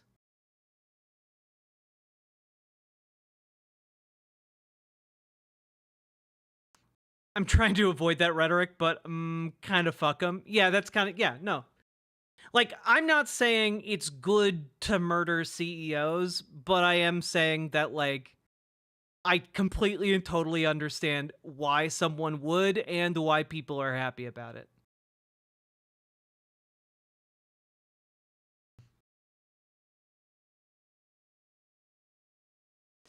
How are these medical CEOs not different than serial killers? Because what they do isn't against the law.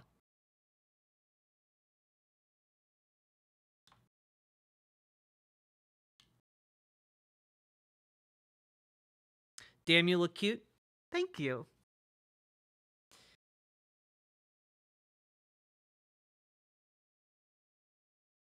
Also, yeah.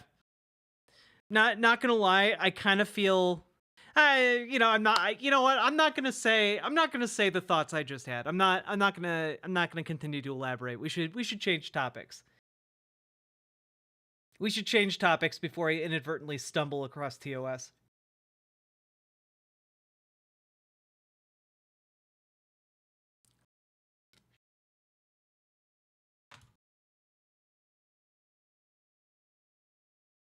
Also, I unzipped this slightly. I thought it would be like a little provocative. I don't think it's really adding anything to the outfit. Would it be better if I zipped it up all the way?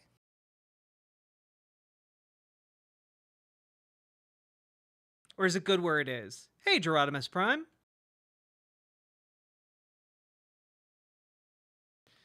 Unzip it more? I don't know.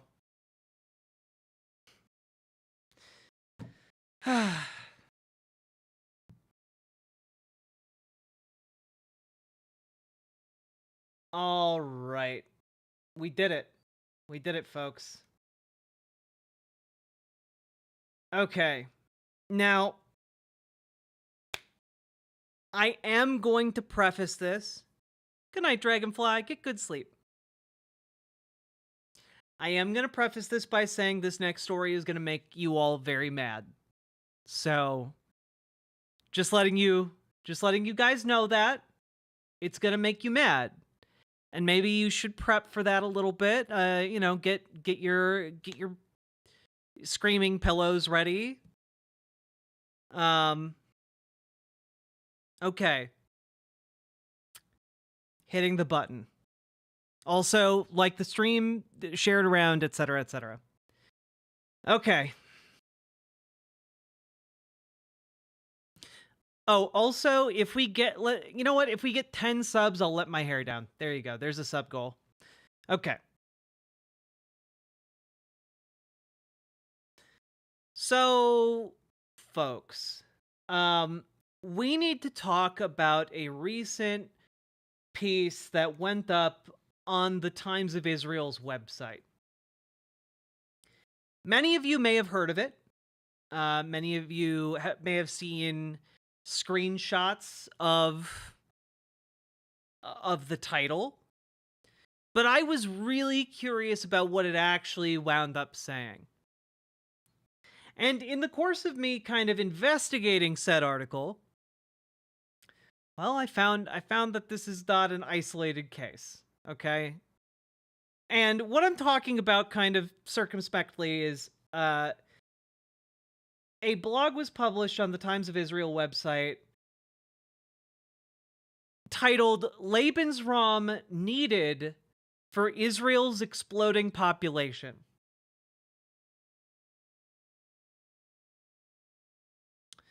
Yes, for those of you who don't know, Lebensraum is German for living space. And it was used to justify Nazi expansion during World War II. And yeah, we're going to read this. We're going to go over this. Because it was pulled off of the Times of Israel. And yeah.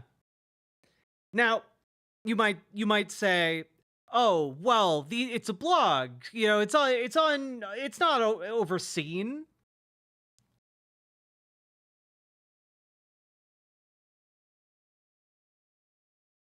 People who publish on the Times of Israel are vetted. Like, you can't just, like, go and write a blog on the Times of Israel. As far as I'm aware. Maybe it does work like that. I'm happy to admit if I'm wrong. I don't think I am. And here we go. Israel's population is projected to grow to 11.1 million by 2030, 13.2 million in 2040, and 15.2 million by 2048. That's why hanging on to the West Bank is such a contentious issue. Lebensraum. These people need places to live in a nation short of landmass. Compare Israel to its neighbor Jordan, which has a smaller population, yet about 5 times the land area. If Israel is to maintain its agricultural industry, its exploding population will need to grow up in high-rise apartment complexes as well as out, possibly into Judea and Samaria, which is the West Bank. That's what Israeli nationalists call the West Bank. Which is not Israel's, importantly. And now, the world, now bulging with 8 billion people, is on the verge of a demographic time bomb being spawned by climate change, drought, wars, and poverty. The UN estimates there may be as many as 220 million migrants from the effects of climate change by 2050. That's why climate change-induced immigration featured at recent COP29 meet. Countless numbers of desperate people from hard-hit third world nations are migrating to the European Union and North America. Where they are not going is Russia. The world's largest single national landmass remains largely devoid of people. There's irony in Putin's Ukraine war. If the dictator wasn't so intent on pointlessly expanding Russia's 11 time zone border, his nation might have had a rosy future as the world's new breadbasket, enabling it to exert commercial and political pressure on much of his adversaries who are, or will be, grappling with critical natural resource shortages. And I have to stress here, we're already, like, so far off the deep end here. Like, this is some cuckoo bananas nonsense, okay? Like, climate change is going to make a lot of refugees, but there's not really a world in which, like, Russia became that. If they could become that, that's what they'd be doing. Let's continue. As it stands now, Russia will remain a pariah rogue state for some time to come, feared but unloved in a state limbo. But the case of Russia offers a prime example of the state of world migration, with most migrants heading to a few wealthy and densely populated nations. The world may now be bursting with 8 billion people, But what Russia lacks is people. Its 145 million population is declining. The national birth rate is stagnant. The war has also created an exodus of Russians, either against the war or fearful of it. To top this off, the pandemic has killed as many as 500,000 there. The actual count is hard to calculate. According to the most pessimistic scenarios, Russia estimates its population might drop by 12 million in the next 15 years. Oh no, if that happened, they don't only have 133 million. Oh no. How will they survive? And even the most optimistic forecasts say the death rates will still exceed birth rates in 2035. Oh, also, can we just point out here, like, one of the biggest red flags imaginable are people who talk about birth rates. Like, yeah, you know why the birth rate is declining? People have to work too hard and don't have enough time to, like, have children. They don't have the time, they don't have the money. Okay? If you're working 2 jobs and living with like 4 other people in order to make rent, like, you don't also want to have a child on top of that. That's not going to work out well for you in any respect.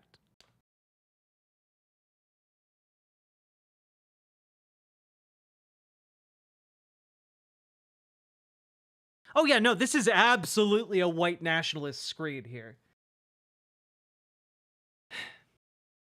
So, Russia may depend on migrants to cover population losses no matter which scenario comes into play.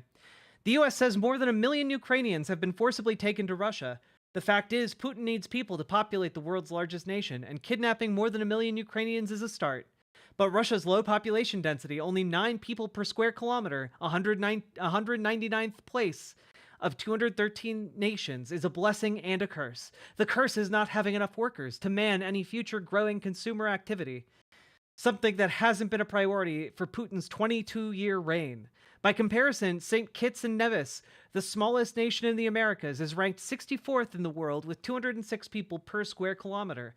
The US, ranked 161, has only 36 people, and the UK, ranked 43, has 278 people per square kilometer. On the other hand, Russia's blessing is not having the situation the West has, with countless third world immigrants flooding in and helping to use up finite natural resources. Can I just pause here? This is not a phenomenon that occurs. Like, there's not a finite number of resources in America that's preventing us from taking care of every single immigrant that comes across the border. There's no system or program in place that, like, oh no, we're running out. We ran out of toilet paper because of all the immigrants that came in. We only had a finite amount of toilet paper. No, like, none of that is happening.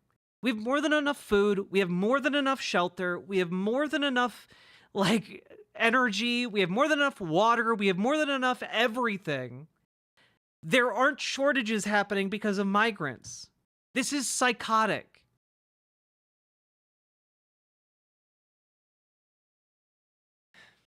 Like it or not, there are limits on how many immigrants can be accepted by wealthy Western nations at any one time before living standards in these countries are adversely impacted both economically and environmentally. For example, in just 9 months of 2022, 42,000 undocumented immigrants crossed the English Channel for a safe harbor in the UK. And daily, even during bad weather, scores of migrants and asylum seekers attempt the dangerous channel crossing in small boats supplied by criminal gangs. You know, like,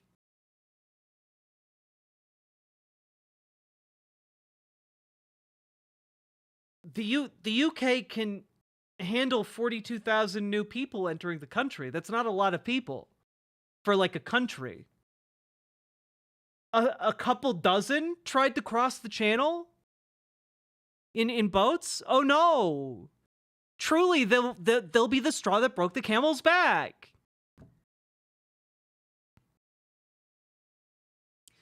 And at the same time here,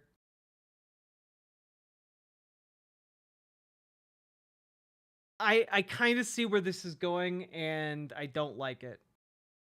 you know, we already knew where it was going from the title. Let's be real. Look at the USA. Following World War II, its population stood at 150 million. Living for most Americans was a comfortable middle-class experience. Public utilities, gas, and even food were dirt cheap. Yet today, the population is 338 million and climbing, now with a declining middle class, and the biggest gap between wealthy and poor citizens in the developed world. That's not because of migrants, that's because of CEOs. The CEOs are consolidating the wealth and creating monopolies. That's capitalism, baby. When you... I don't know how to explain this any better. It's basically a pyramid scheme. You happen to own something, and then you pay workers less than what it costs you to, like, procure materials, and then you sell goods that they make at a profit. So you make more money, and they make less money. And over time, that concentrates wealth. The people concentrating the wealth aren't undocumented immigrants. They're at they're literally at the bottom of the entire pyramid.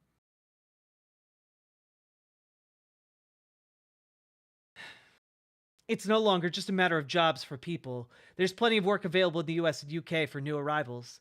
If this past summer is a hint at the new normal, water shortages amid extreme heat waves along with power cuts will mean a comfortable life only for those who can afford it. And one world leader predicts a doomsday scenario if the first world doesn't look after the third world. Rich countries must sign a historic pact with the poor on the climate, or we are doomed, the UN Secretary General Antonio Guterres has warned during the COP27 climate meet, as a deepening gulf between the developed and developing world has put climate talks on the brink. COP29 took place amid the world's worst geopolitical tensions for years, over the Ukraine and Gaza wars, a spiraling global cost of living crisis, and the deepening economic gloom. But the gulf must be bridged if humanity is to have a hope of avoiding the worst ravages of climate breakdowns. There is no way we can avoid a catastrophic situation if the developed and developing world, are not able to establish a historic pact.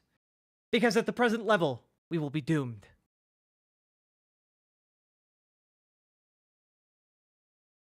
With environmental and climate issues now center stage, the world population is also a key issue, yet COP27 didn't address world population growth and immigration. I'm sorry, how exactly were they supposed to address population growth? Also, all of this is being born out of that proto-eugenicist economic theory. What's his name? Is it? It's not Malthus, is it? No, Malthusian. Yeah, this is all born out of like the Malthusian view of economics. Like, oh, we'll just have to, you know, the world population will get too high, that everyone will have to die, and then we'll be good again. You know, just yeah, you gotta clean the trash every so often, and then everything's good. Except that's not how population works. So, yeah. I can't believe immigrants would ruin the environment just to get into the US. Yeah, it really is kind of that type of hand-wringing. Russia's small population gives it an environmental edge. By land area and population... okay, honestly, I hadn't read this prior to this. There's an awful lot of, like, Russia, US, etc., migrants... this article is supposed to be about Israel. Let's skip ahead. We're not going through all this. All right.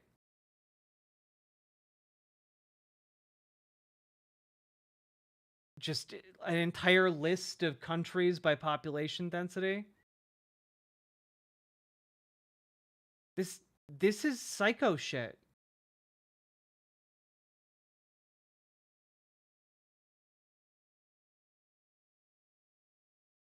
I'm sorry.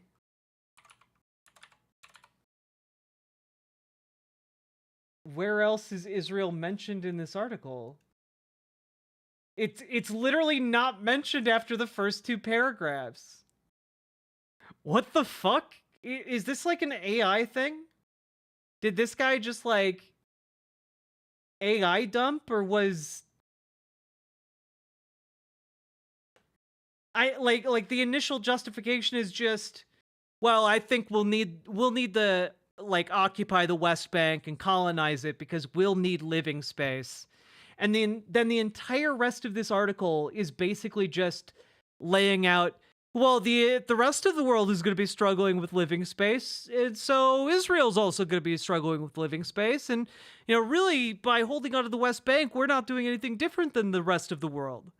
That really seems to be the argument, if this wasn't in fact made by AI, which I'm no longer convinced that this is like a real thing made by a real person. This is, honestly, this could be psychopath stuff. That being said,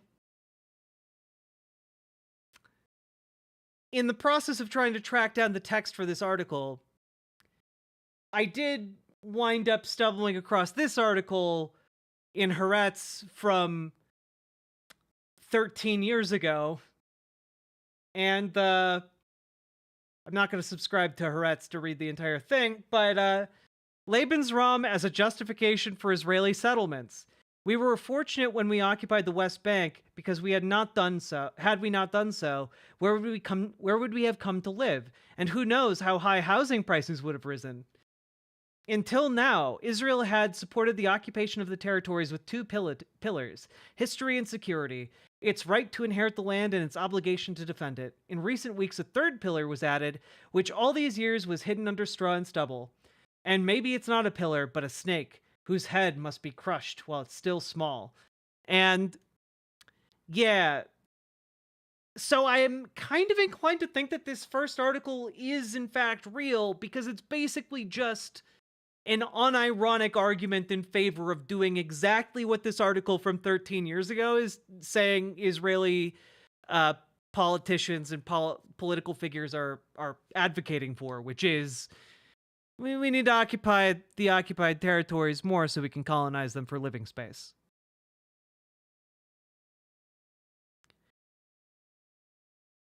Yeah.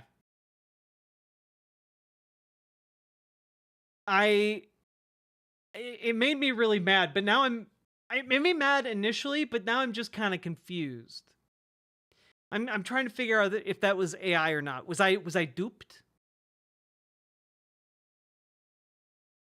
Yeah, I don't know. Like, how you're arguing in favor of occupying millions of people, subjugating them to a second class, not even citizen level status, and your justification is, well, we'll make the homes cheaper. That's insane, dog. That's insane. Anyway, yeah, maybe it's a bad sign that we have a 13-year history in Israel of, the far right and a growing number of people talking about the need to create more living space in similar terms to what was used in Nazi Germany. Maybe that's a bad sign. I'm not an expert in such matters, but maybe, maybe that's bad.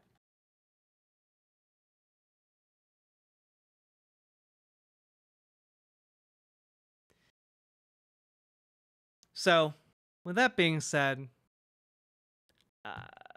I got nothing. I thought I've reached into my mind bag for a way to end this and close it out, and I have nothing. This is awful. It's all bad.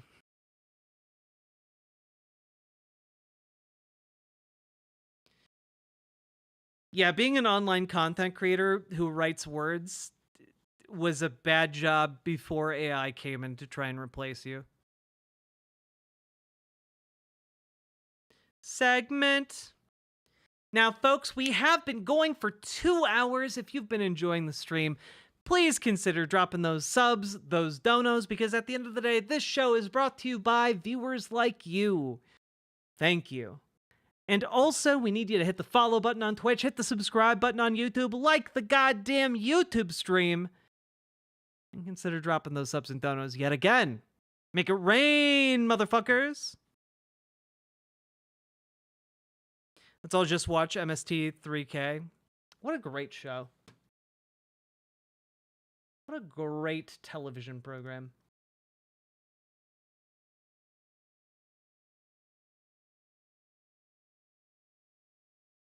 Maybe close out with "Don't forget your meds, chat." Don't forget your meds, chat.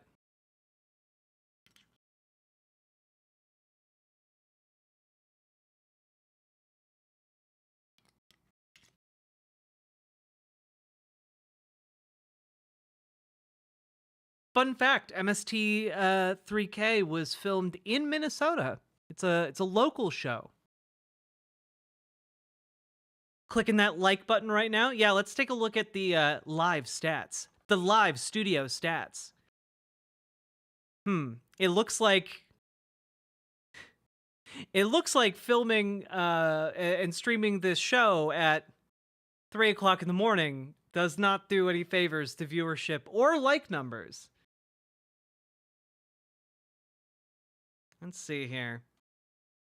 Now, there are 167 of you watching on YouTube right now. There are only 79 likes. My challenge to you guys, get that number up to 100. Get that number up to 100, soldiers.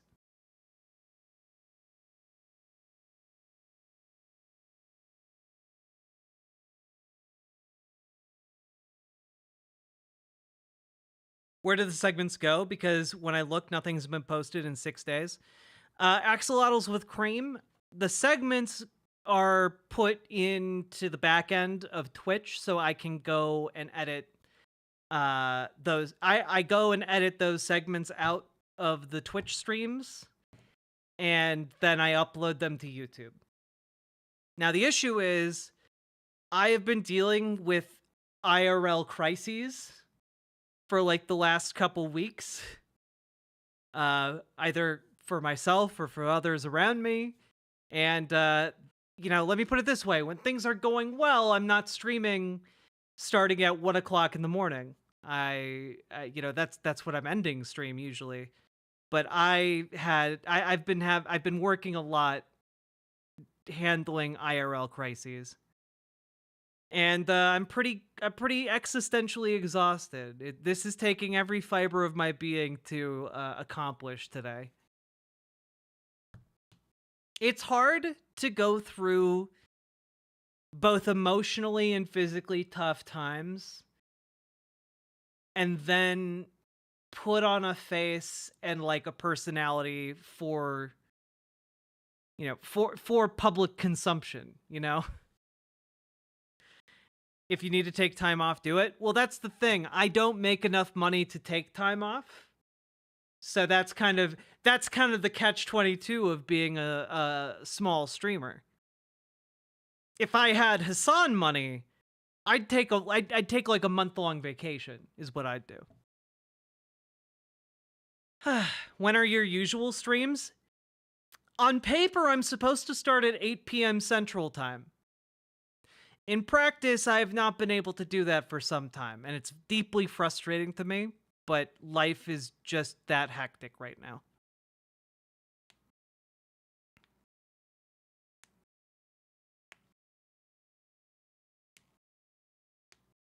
Yeah, the small-time self-employed conundrum, where you don't get paid days off.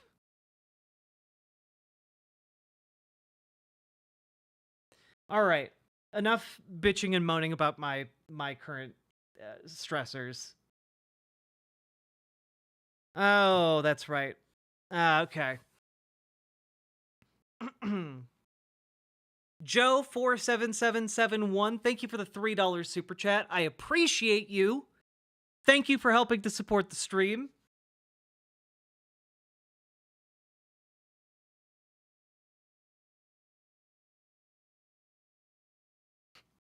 To be fair, Hassan has Hassan money and rarely takes a vacation. That man is a workaholic. It's true. It's true.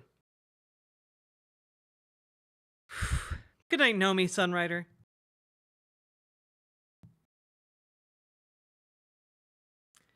Now, folks, I've given this a lot of thought because, frankly, I don't want to make this seem like it's a personal grievance, okay? I think we have to start doing more videos about TYT. Largely because they're just increasingly conservative in a way that I find disturbing to see, and in a way that I believe requires pushback. Okay? So, one of the things I saw today, which is frankly... Polling shows that American... Spoilers.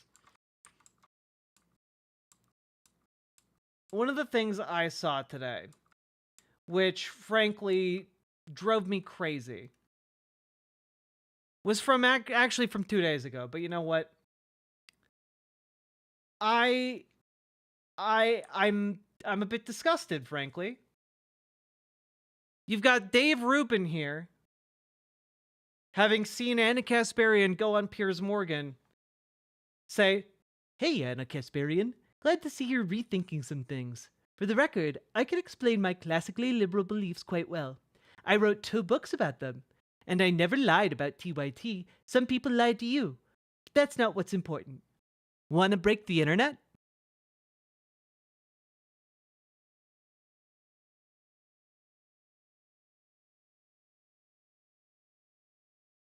Like, the grift is almost complete, chat. The grift is almost complete. And I don't think it's unfair to talk about their positions now, okay? And I'm not gonna make this like a the drama, whatever. We've already done that. What I care about is like their reporting now on a purely professional level, right? We did that long series of videos about how they were spreading misinformation about like Venezuelan gangs in Colorado, and essentially they fabricated that story and like never issued any corrections, or at the very least they uncritically re-reported that story and never issued any corrections. I shouldn't say they fabricated it. That was a misspeak. And I know that because I covered it. Like, I was paying attention to that story, and nothing they said about it was correct. And then Jose came and made that even bigger video about it, and Jose did a much better job than I did. But you know what? I was there first. And all that to say, there's another video that I want to go over that I'm just irritated about on a deep level. And I think that this actually segues into the next segment that I have planned. So we're gonna go over this. We're gonna go over this. All right. So this is a video from 5 days ago, right? And it's titled, "Are Trans Activists Reevaluating Their Strategy?" And there are so many problems with this video, with the people that information is being drawn from, and I just need to really start pointing it out. Because it's kind of too egregious for me to just kind of be like, well, they're just one of the biggest news networks online. I'm nothing compared to their channel. I'm a nobody, right? But I feel like a kind of professional obligation to push back on this. So, without further ado, here we go. Polling shows that Americans actually seem to be growing less empathetic to the transgender cause. But what's behind it? What's going on here? Well, some activists and movement leaders think that it is due to the transgender movement's confrontational and accusatory approach. And I'm not saying that. This lengthy piece published in the New York Times this week really did delve into it. Now, before we go on here, you're not saying that, but you are making the choice to highlight this as a story. Right? So, in a way, you are saying that, though. Like, you're highlighting this story because you largely agree with it. Like, playing this off as like, oh, well, it's not me saying it, it's the trans activists. Right? This lengthy piece published in the New York Times this week really did delve into it. So now, I also wanted to go back a little bit here. Yeah, let's see here. Yeah, right here. Growing less empathetic to the transgender cause. But what's behind it? What's behind it? What an excellent question. Now, I just want to point out something here, which is that there's a really let's take a look at polling. Let's take a look at the polling really quick. Okay? And by the polling, I mean specifically, let's take a look at Pew Research Center and where people were on transgender Americans back in 2022. That's 2 years ago. Where were they at? Oh, most favor protecting trans people from discrimination, even as growing shares say gender is determined by sex at birth. 64% of people were in favor, said they were strongly in favor or favored laws or policies that would protect transgender people from discrimination in jobs, housing, and public spaces. That's a pretty big number. Now, I'm just going to grant that support for trans rights has gone down over the last 2 years. Can anyone think of anything that may have caused the downswing in support for trans rights? Just using your common knowledge and critical thinking skills. Anybody? Bueller?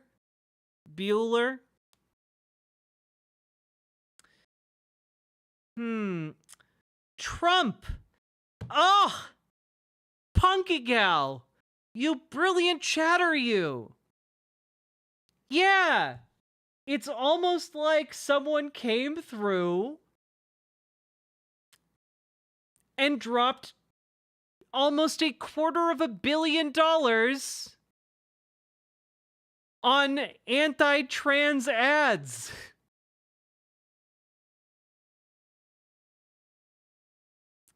And you might say, like, well, it's I'm sorry, that generally intense media scrutiny of trans issues tends to cause a lot of fear and uncertainty around what the actual data says and around how conservatives feel they should treat or accept trans people. And that in turn leads to a lower rate of acceptance for trans people. It's not really that hard to figure out. Elon Musk dropped $250 million on top of that amount of money on like anti-trans ads and political organizing for Trump. Like, so much money went into fear-mongering about trans people. It's like, whoa, why did this happen? Was it your local protest group that has trans flags showing up at the Capitol building and like shaking signs? Or was it, almost $500 million being spent fear-mongering on the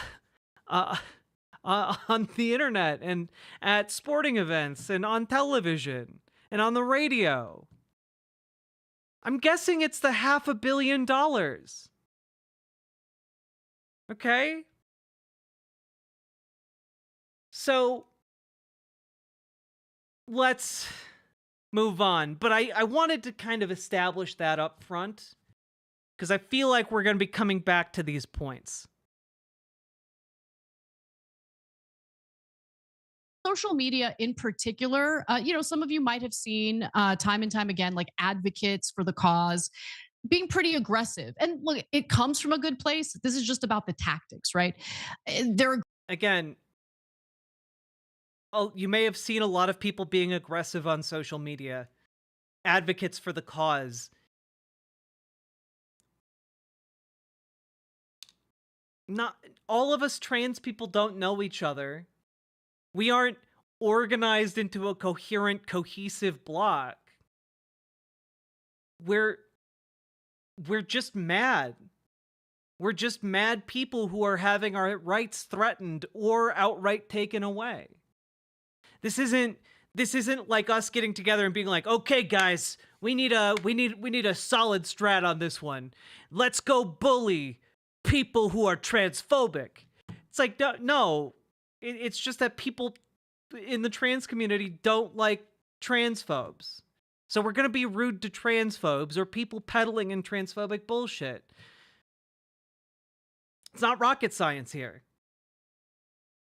aggressively going after anyone they see as... Oh, sorry. And if you think that that's like, oh, well, that's keeping your entire movement back. It's like, well, you know that in any kind of social movement, there are going to be people who get mad at folks who treat them poorly.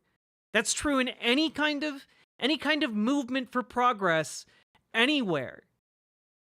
Sometimes people are uncouth. And that's okay. Because they're not the faces of the movement. They're just some girl in thigh-high socks on Twitter. Like stepping out of line, saying anything that might be deemed insensitive toward the trans community. For example, after a Democratic congressman defended parents who expressed concern about transgender athletes competing against their young daughters, a local party official and ally compared him to a Nazi cooperator. Okay, and a group called Neighbors Against Hate organized a protest outside his office. But look, the example that was detailed... Oh no, somebody called him a rude word.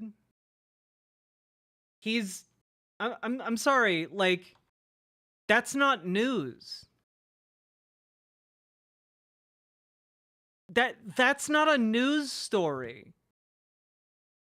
Someone being rude to like a Democratic operative is not worthy of note, really. I don't have an op-ed written about me every time someone says something bigoted to me. This isn't news.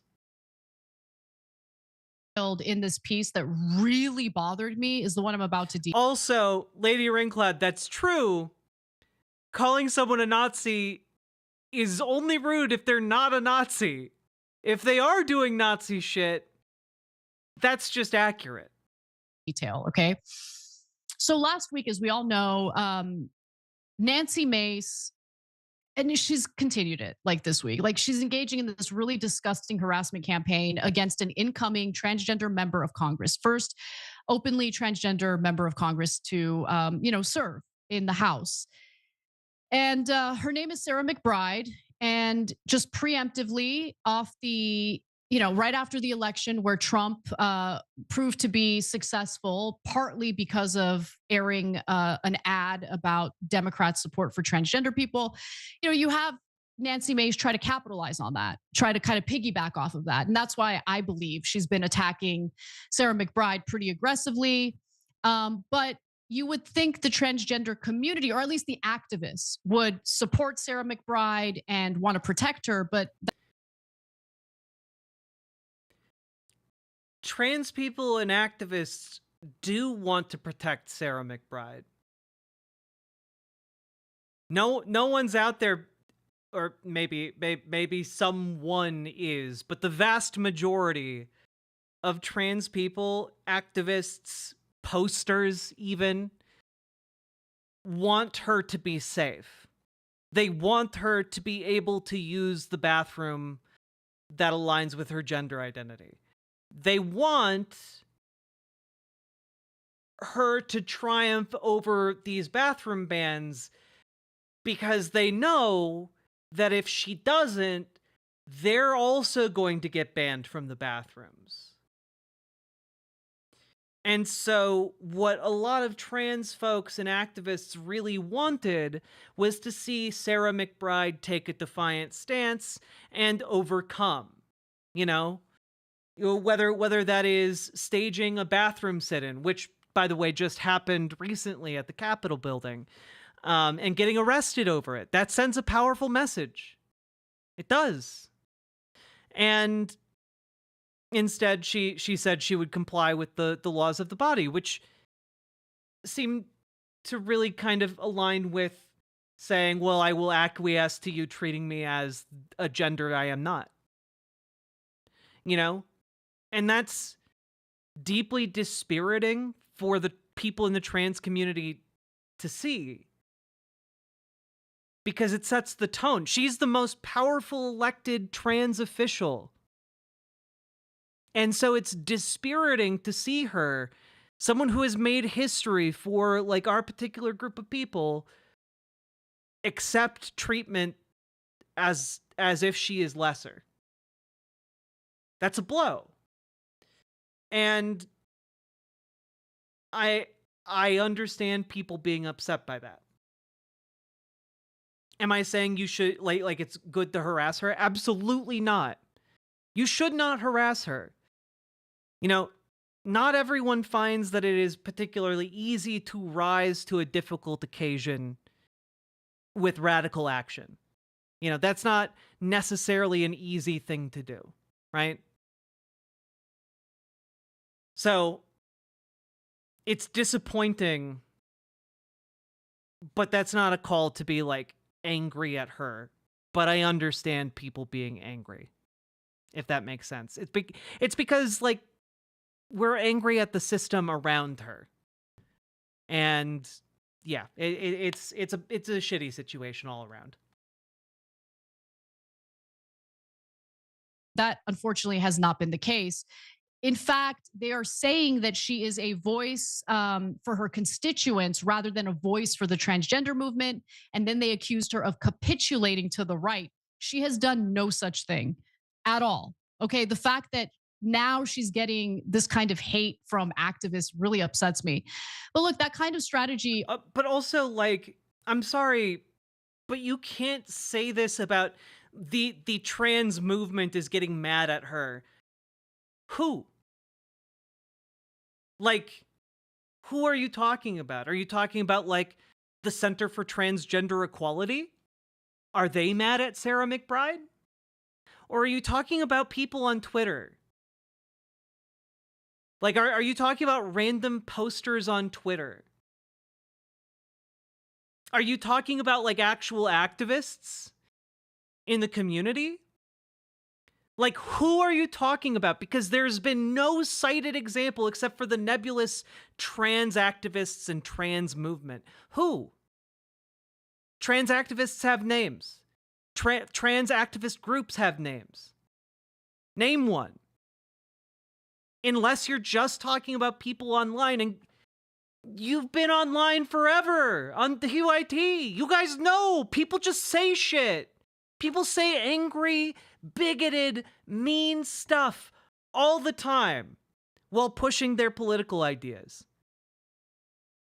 But it's not a news story when non-trans people do it. So I have to wonder, why is it a news story when trans people do it? It's not a big deal. These are just people. Angry people. They're not a group working in coordination if they're just posters on Twitter. Also doesn't really seem to be working. It's actually been pretty counterproductive for the transgender community. More than 24 red states now limit access to transition medical treatment, and public opinion is actually trending in the opposite direction that the What's fascinating to me about this framing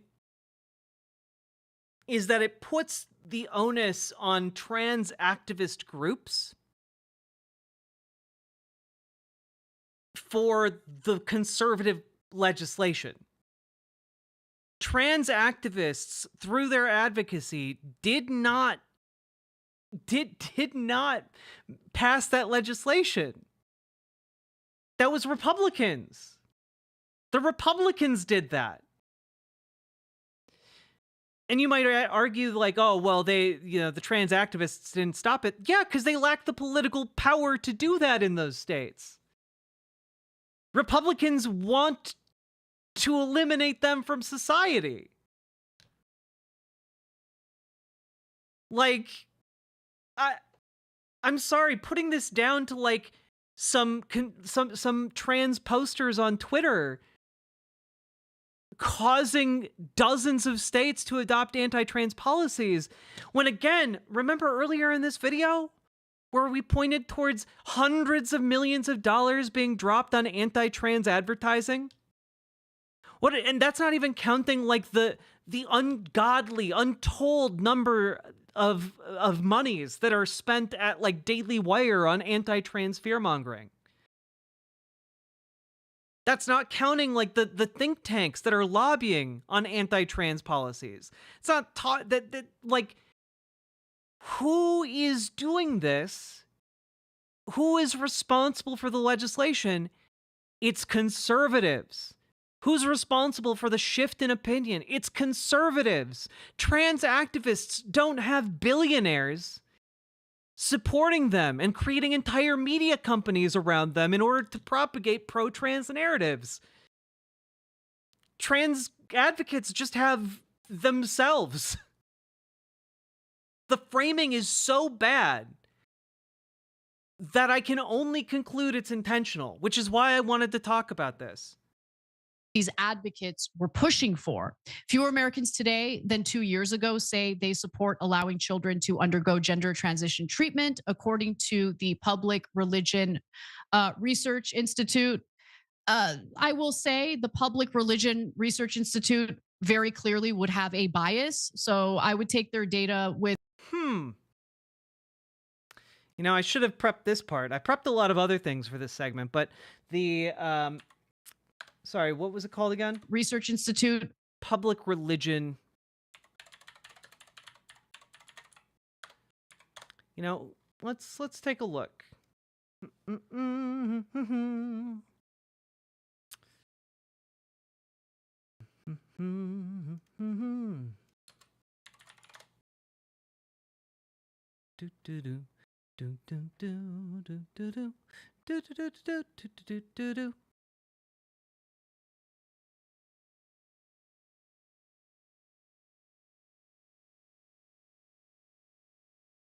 Oh, they work with the Brookings Institute. That makes sense. Yeah.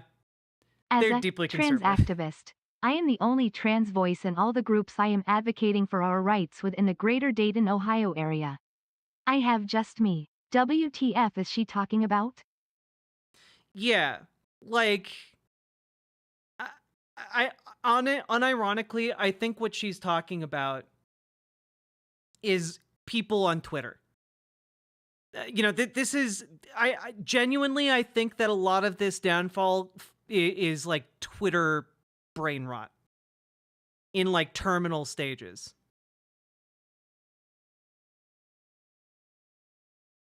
Yeah, they have a deep bias, but you know, take them seriously. Very clearly would have a bias. So I would take their data with some grain of salt.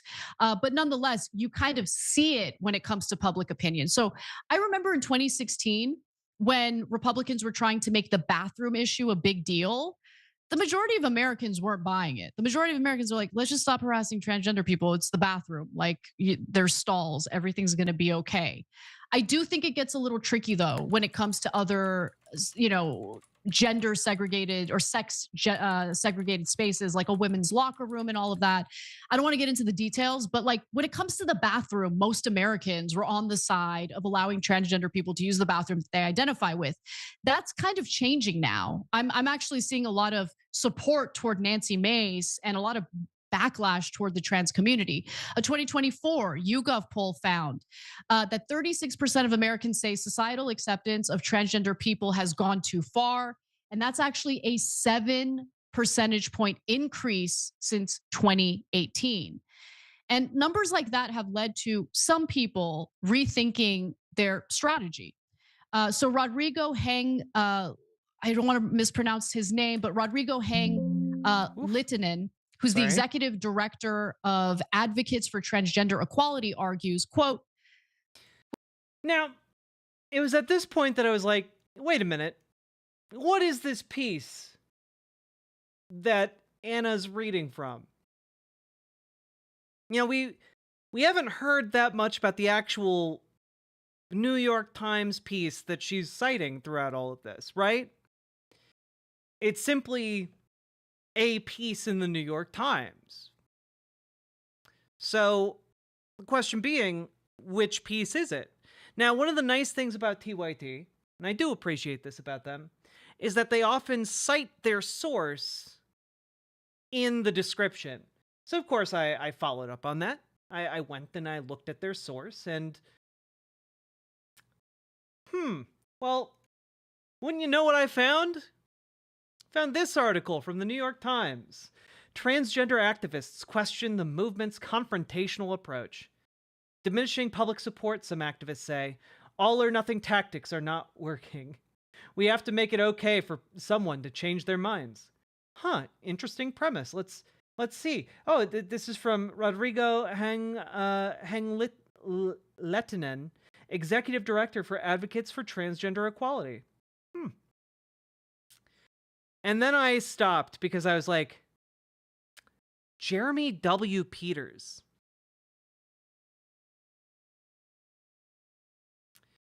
Where have I heard Jeremy W. Peters' name before? Where have I heard that? And then I remembered. I heard that name from this article a few months ago. Critics say Musk has revealed himself as a conservative. It's not so simple. Elon Musk has... sorry, this is from 2 years ago, not a few months ago, sorry. Elon Musk has tweeted about political topics regularly since taking over Twitter, often belittling some liberal causes, but what he stands for remains largely unclear, which is only something you can say if you are a moron or a deliberate fool. And I think Jeremy W. Peters is, in fact, one of those deliberate fools. Maybe also a moron, but that remains to be seen. So you can get a job at the New York Times writing nothing but lies. Oh, Gamergy, this guy got his bachelor's degree and then went and wrote as a journalist in the Virgin Islands for like a local Virgin Islands newspaper for like 3 years.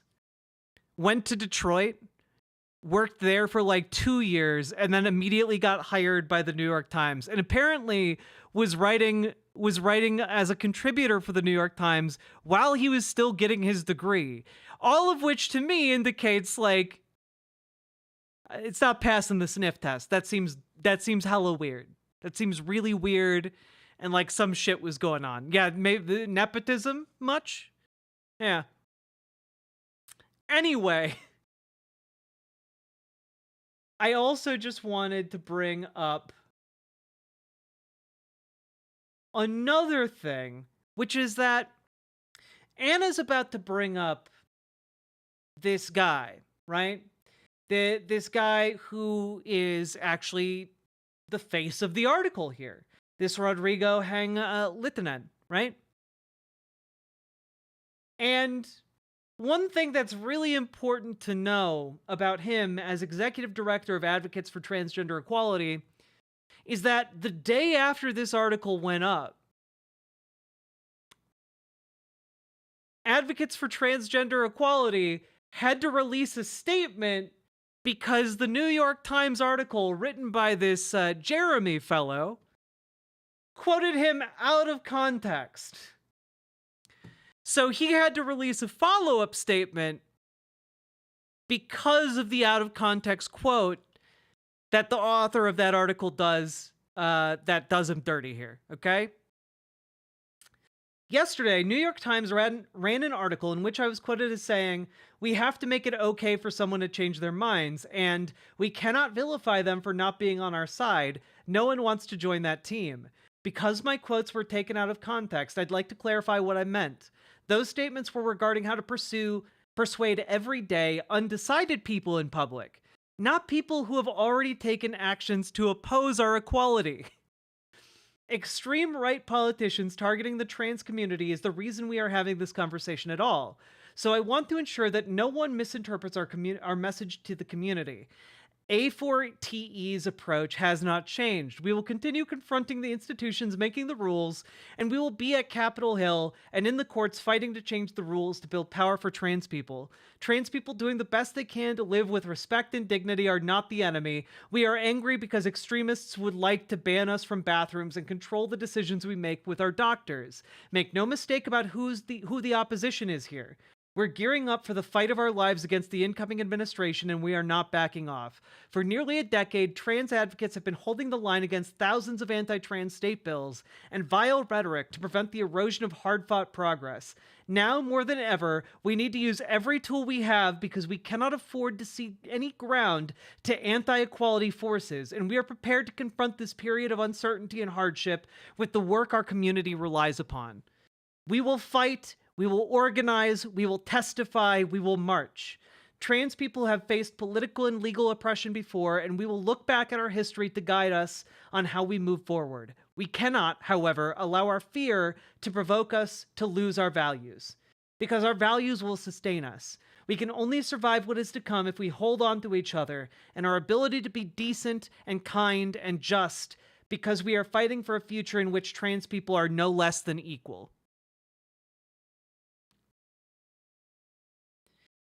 So, again, he was quoted as saying, we cannot vilify them for not being on our side. No one wants to join that team.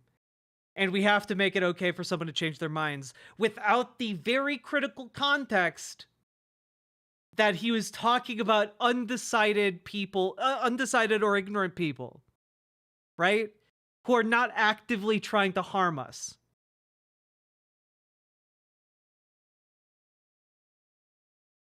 So I feel like that's a really important thing to know about this article. And I want to point out, this article went up November 26th. Okay? Anna's video went up 5 days ago on December 1st. There was time for this video to, you know, acknowledge that the quote was taken out of context. That particularly the quote that is on screen right now was taken out of context. So, and I haven't been watching TYT religiously lately, so I'm unsure. Maybe someone who has can correct me if I'm wrong, but I don't think they've issued any correction on this. I don't think they've talked about how there's been additional clarification from the activists interviewed for this article that they were done dirty.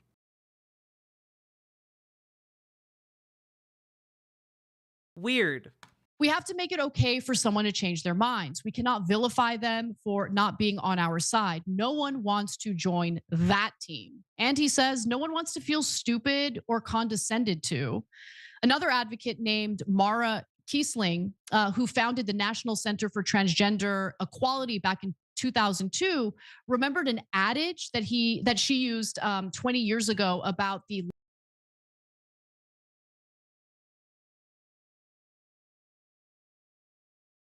Now, far be it from me to nitpick here, but this is also not the first time she's stumbled over pronouns for trans people on the air.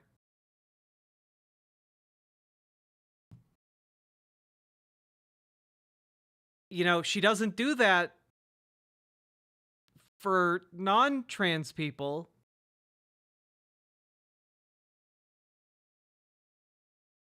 Fucking pronouns!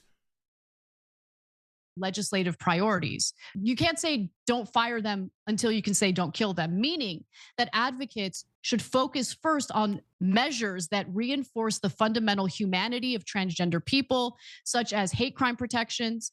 Then, she said, you can push more effectively for laws about discrimination.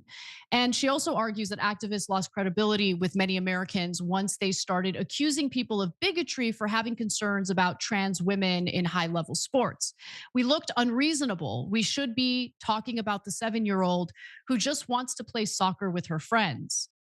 Now I'm gonna pause here because, like, I understand what Mara Kiesling is trying to say here, which is that, you know, it's the optically difficult to argue against, like, oh well, like a 500-pound bodybuilder could just say he's a woman that compete against ladies. That's bad. Like, that's hard to argue against when your opponents are conservative dipshits, right? The issue is you need to attack that underlying assumption because they're just going to move it to the hyperbolized version that they've imagined in their heads. Whether it's a 7-year-old playing school sports or like a 25-year-old bodybuilder. So you need to attack the fundamental premise of what they're arguing, which is that trans people should not be allowed to compete in the sports of their, like, that they identify with, right? You need to attack that. And, you know, one might say, well, what about, why aren't you focusing on the hate crime stuff? And it's like, well, you can walk and chew bubblegum at the same time.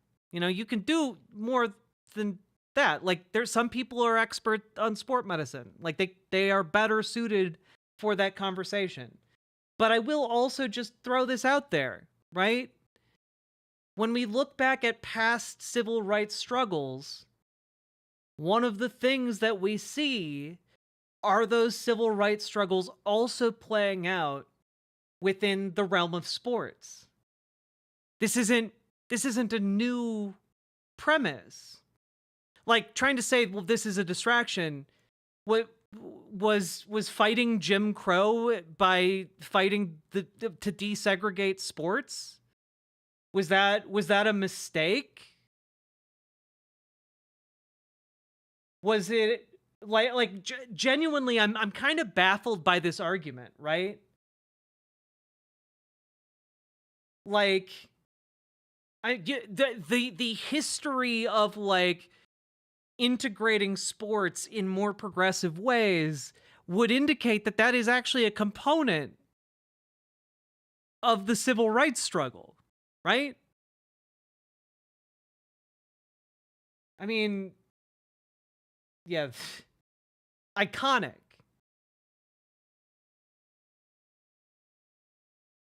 And it really does just seem to me that I feel like some people just don't get it, right? That a lot of people are just like, oh, well, it's just, you know, we're making a huge mistake by arguing this. And it's like, who's making the mistake? Because is it your organization that you help run? No? Oh, do you just mean people on Twitter are arguing that actually they think it'd be a good idea? Because that's just people acting as individuals. That's not the movement as a whole. However, maybe more organizations should throw their weight behind integrating sports. You know, just a thought. Just a thought. Now, moving right along. And look, this is the critical takeaway from the piece. Advocates say that their research had found that the most effective messaging takes into account that most Americans do not know a lot about life as a transgender person and reinforce the basic idea that transgender people want what everyone else wants: fairness, respect, and love. Which, by the way, all of those things are demonstrated and fostered when trans kids and people are allowed to compete alongside cisgender people with the gender of their heart, you know? Like, you can't say that, like you can't say that you're reinforcing the idea that trans people are equal and want all the same things if you cede the ground of sports.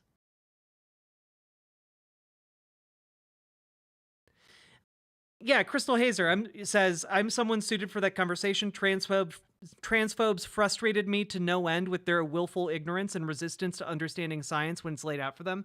Yeah, I've looked into the science, by the way. I've been paying attention to the sports science around transgender athletes for years now. And guys, guess what?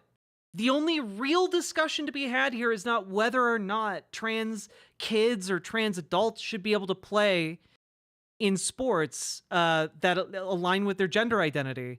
The only question is, once puberty starts being at play here, do they need to be on HRT 1 year or 2 years? That's it. That's the only question.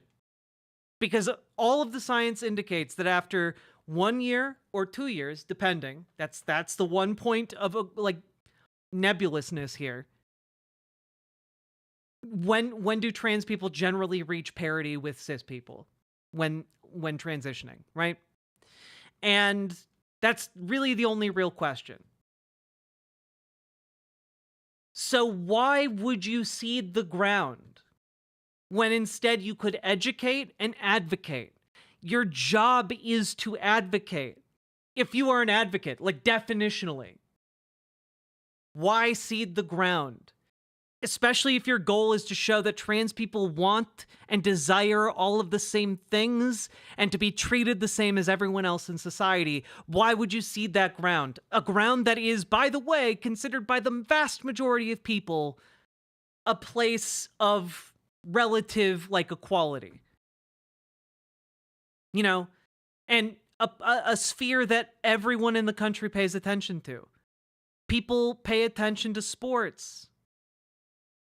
Trans people should be able to participate in that. Now, obviously not everyone agrees, but before we get to that, curious what you think, Waz. Now, very interesting here. I'm just gonna look here because there's a lot going on here. Remember at the beginning when she talked about a Democratic congressman defended parents who expressed concern about transgender athletes competing against their young daughters. A local party official and ally compared him to a Nazi cooperator, and a group called Neighbors Against Hate organized a protest outside of his office. That's strange. Let's read a little bit more about that. Let's see. Oh, I can't actually read this. I haven't subscribed. That's too bad. Let's see. Protesters descend on Democratic congressman's office over transgender comments. That's weird. It doesn't sound like he's defending parents. It sounds like he made some comments. Let's read here. Yes, outside of Seth Moulton's Salem office, and appeared full of individuals hoisting various pride flags. Let's see here.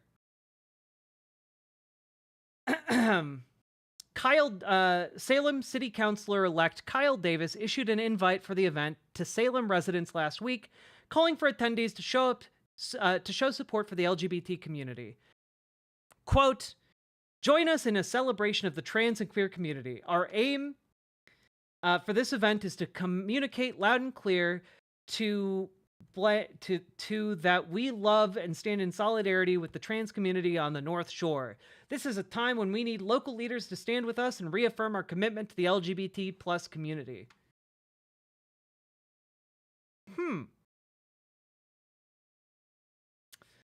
What are they protesting exactly outside of his office? The demonstration follows Representative Moulton issuing sharp criticism to the Democratic Party in the wake of the presidential election. Democrats spend way too much time trying not to offend anyone rather than being brutally honest about the challenges many Americans face. I have 2 little girls. I don't want them getting run over on a playing field by a male or formerly male athlete. But as a Democrat, I'm supposed to be afraid to say that. Representative Moulton said earlier this month that he stands firmly in his belief for the need for competitive women's sports to put limits on the participation of those with the unfair physical advantages that come with being born male.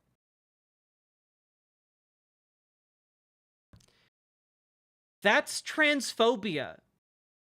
That is not, defending concerned parents and being like, well, we have concerned parents in the community, and we need to respect all constituents. This isn't like some even-handed like, yes, I must protect my constituents' rights.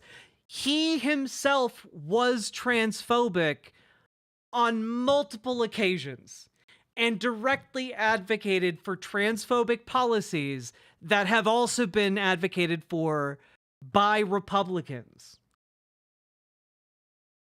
So that's just paragraph number 2, chat. And guess what? I'm going to read you the opening paragraph, which is just one sentence, because this article and Jeremy W. Peters are dog shit. Opening sentence. To get on the wrong side of transgender activists is often to endure their unsparing criticism. Oh, I'm sorry. To be a transphobe is to be, I wanted to be a transphobe, but then people were mean to me. That's really how you're opening your New York Times article?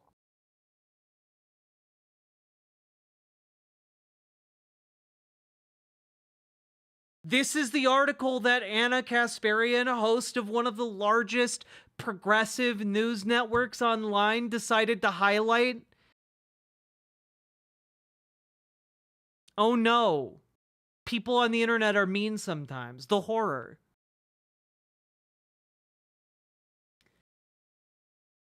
Paragraph number 3. When J.K. Rowling said that denying any relationship between sex and biology was deeply misogynistic and regressive, a prominent LGBTQ group accused her of betraying real feminism. A few angry critics posted videos of themselves burning her books. Because we need to be nicer to J.K. Rowling. Look at how mean you're being to her. That poor billionaire who's used her fortune and social capital to ruin trans people's lives. Oh no, won't somebody think of the poor billionaire?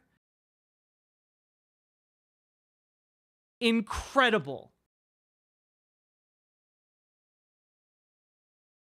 And then it goes on, okay? Then it goes on to quote Rodrigo out of context. And it's just so dog shit. Some LGBTQ activists have put pressure on liberal candidates for office to take positions that align with theirs, which can backfire. Republicans pummeled Vice President Kamala Harris in ads this year over the answers she gave in a 2019 questionnaire from the American Civil Liberties Union, one of the groups that has been active in the transgender cause. And it's just like, that didn't backfire because she answered a question in 2019, half a decade ago. It backfired because she had no gumption. She had no courage to actually hold a positive and affirmative position of her own. So her enemies were able to paint her with whatever ridiculous clown makeup they wanted, when she could have just gone out, set the narrative that, yeah, she's unequivocally in favor of transgender rights. She could have just come out, given like that as a statement, and then like said nothing else. She didn't even say the word transgender during this campaign. You can't say that this is her support of transgender issues backfiring when they had to dig up an answer to a questionnaire from her primary 5 years ago.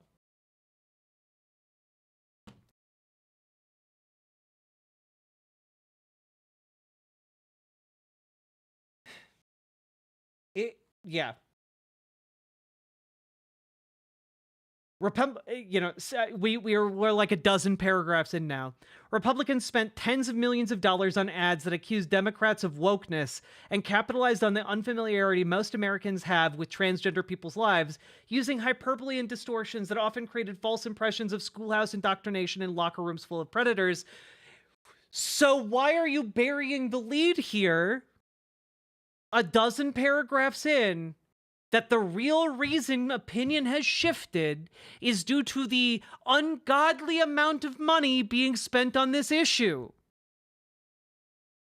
by rich bigots who want to distract. Again, the only way you can highlight this article, really, if you are Anna Kasparian, is if you agree with it. Because there are so many problems that are glaringly obvious to me from a cursory look through this article that the only way you can regurgitate it largely without any kind of asterisk or clarification or any other aspect that might provide some amount of critique to it is if you just unequivocally agree with the transphobic ideas it propagates.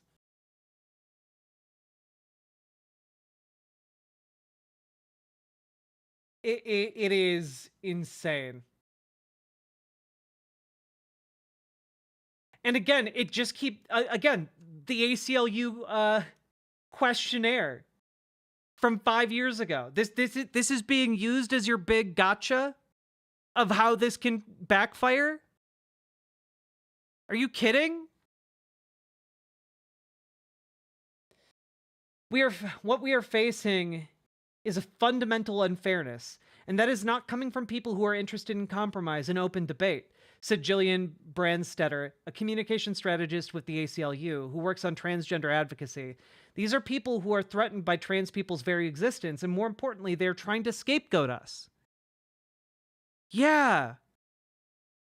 Because it threatens their idea of masculinity, and they can use it for the political utility of distracting from other material policies.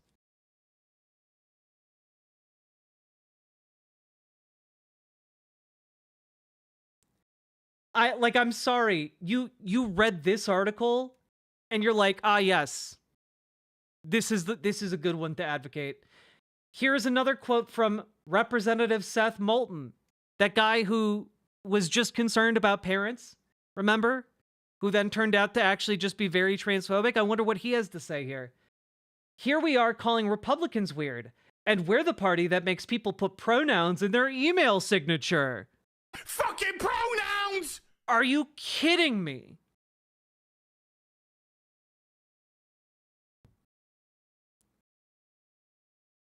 Are you kidding me?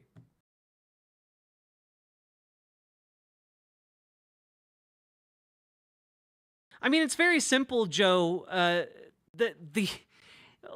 In terms of like Kamala Harris's messaging, it's very simple. She just has to actually have a spine. She has to have a spine and be like, when someone asks her about like transgender rights, just be like, I unequivocally support transgender rights. Full stop.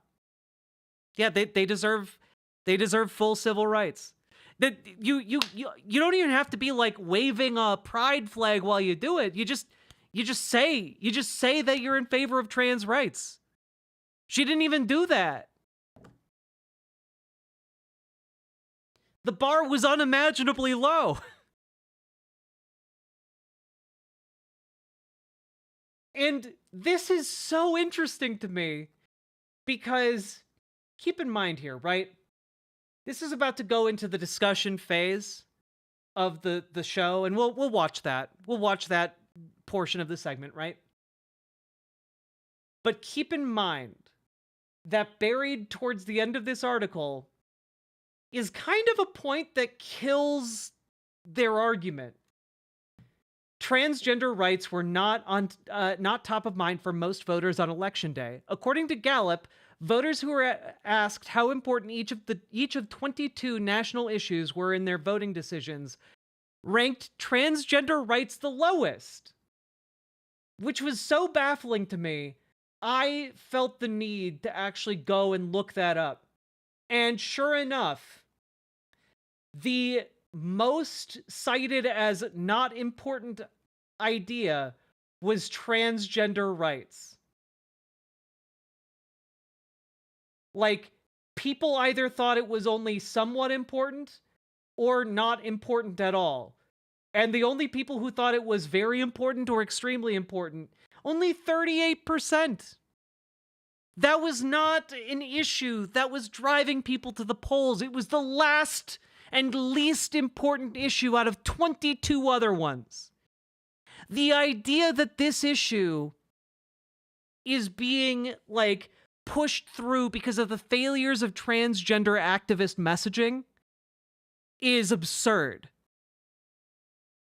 Even by this article's own standards. Oh, well, people were mean to J.K. Rowling. That's why we have Donald Trump. It's honestly lunatic horseshit, which is a great name for a band. But let's see the discussion. You know, it's really interesting, because I think it's a test case for when a movement, when it comes to LGBTQ, just, over time, just like accumulated a lot of wins and felt like a lot of progress. I think it got. Wait, why are they doing it then? The liberal establishment is highlighting transgender activism as an issue to scapegoat their failures with Kamala Harris, with this campaign. They are saving their asses. Full stop. That is the only reason. They are grasping at straws, and they see trans people. They look at trans people. They're like, they're a convenient punching bag for the right. Let's make them into a punching bag for the left. That's it. Got to the trans stuff, and the messaging and the aims became a little bit more aggressive, because there was like, all right, we kind of won all of these victories, right? Citation needed? Like what is this argument? Like, oh, LGBTQ people were just winning too much, and then they got too aggressive with their asks, and that crossed a line. Motherfucker, Pride started as a riot. What do you mean? What do you mean the fight for trans civil rights got too aggressive? The fight for gay rights, which was started by trans people, by the way, literally involved bricks through windows and setting shit on fire. What are you talking about? Right. And I think what we're seeing is a sort of retrenchment from that. I want to say, first of all, just like on this and many issues, like my principles are kind of the same. Like, I don't think you should be able to deny a trans person a job, a way to work, because they're trans. You can't deny them housing because they're trans. You can't deny them health care because they're trans. Like this. Okay, all of that's good so far. Maybe if you stop talking now, you'll be fine. Maybe. This is just, these are the basic pillars of civil rights, right? However, on an issue like trans people in sports, when that butt was really big. Like, basically 70% of the country are like, well, we already separate women and men's sports already. How am I a crazy person for thinking we should just keep it that way, even for trans people? Like, the idea that those people are foaming at the mouth, bigots who want to string trans people up, I just don't think that's an effective message. I think this, I think it just needs to be demonstrated again, more education. And they want to pass laws for children to have their genitals inspected. Like, what kind of argument is this? Like, I don't think it's crazy. What do you mean you don't think it's crazy? They want to have someone check the genitals of children playing sports. And in the cases of adults, guess what? There are adult leagues. And you want to know something else? The highest ranking sporting organizations in the world allow trans athletes to compete. The Olympics allow trans people to compete.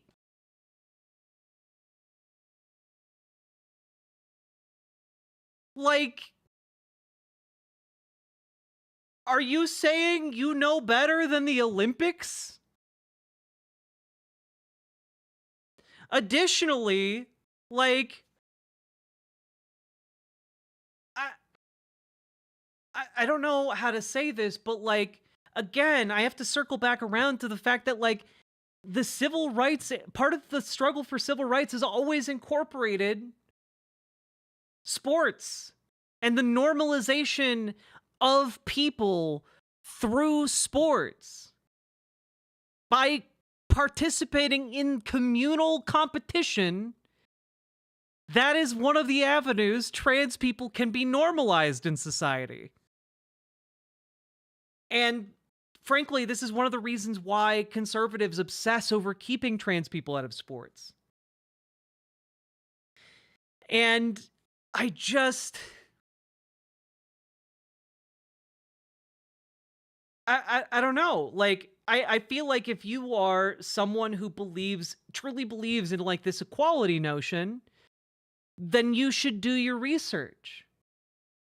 And you should understand that the science that has been done on trans people in sports indicates that if they've been on HRT for 1 to 2 years, any kind of athletic advantage they may have had from like testosterone, if it's a trans girl,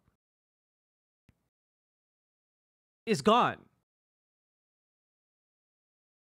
The most recent study on like trans athletes, by the way, on trans women athletes, by the way, indicated that like lung function tends to be lower in trans girls than in cis girls. Like the idea that trans women and cis men are equivalent has been an idea in sports science for a while now. And the new study that just came out, a new study just came out that showed that is not correct. That is not a correct comparison at all. So again, arguing that this should be like, oh, well, we already segregated, why don't we keep segregating it? That's not a good argument here, because we're talking about fundamentally different groups of people that need that should maybe be playing in the groups that they identify with. I'm just throwing that out there. Yeah, it's like HRT causes body changes or something. It's really wild, right? As a trans person to talk about these issues, because I sit here, right? And I'm like, I have these big bazongas, right? I have big old titties. You know, I have like double D tits, all right? And I'm over here being like, you're trying to say that like I am biologically the same as a cis man. And I just want to say, like, I don't think that's true. Like, I don't know. Let me pull something up here, right? Let me pull something up real quick.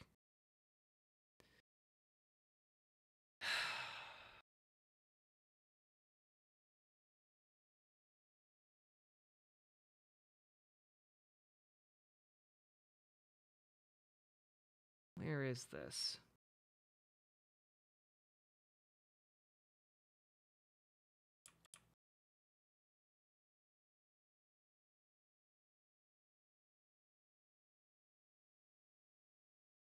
Where did I put this?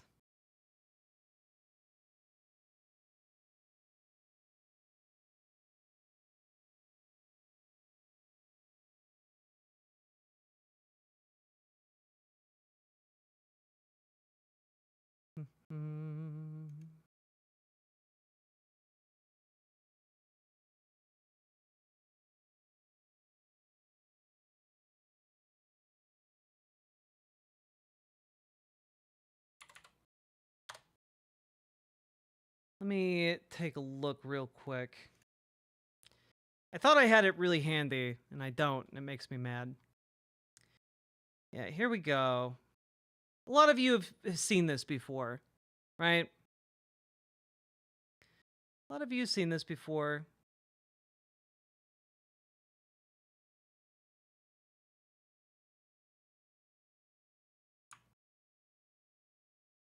Okay. This is me from a few years ago. By a few years ago, I mean like 7 years ago, 6 years ago, 7 or 8 years ago. Okay.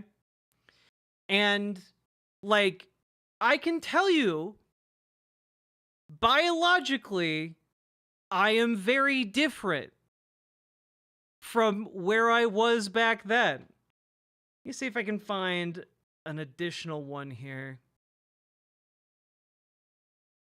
No, that's no good.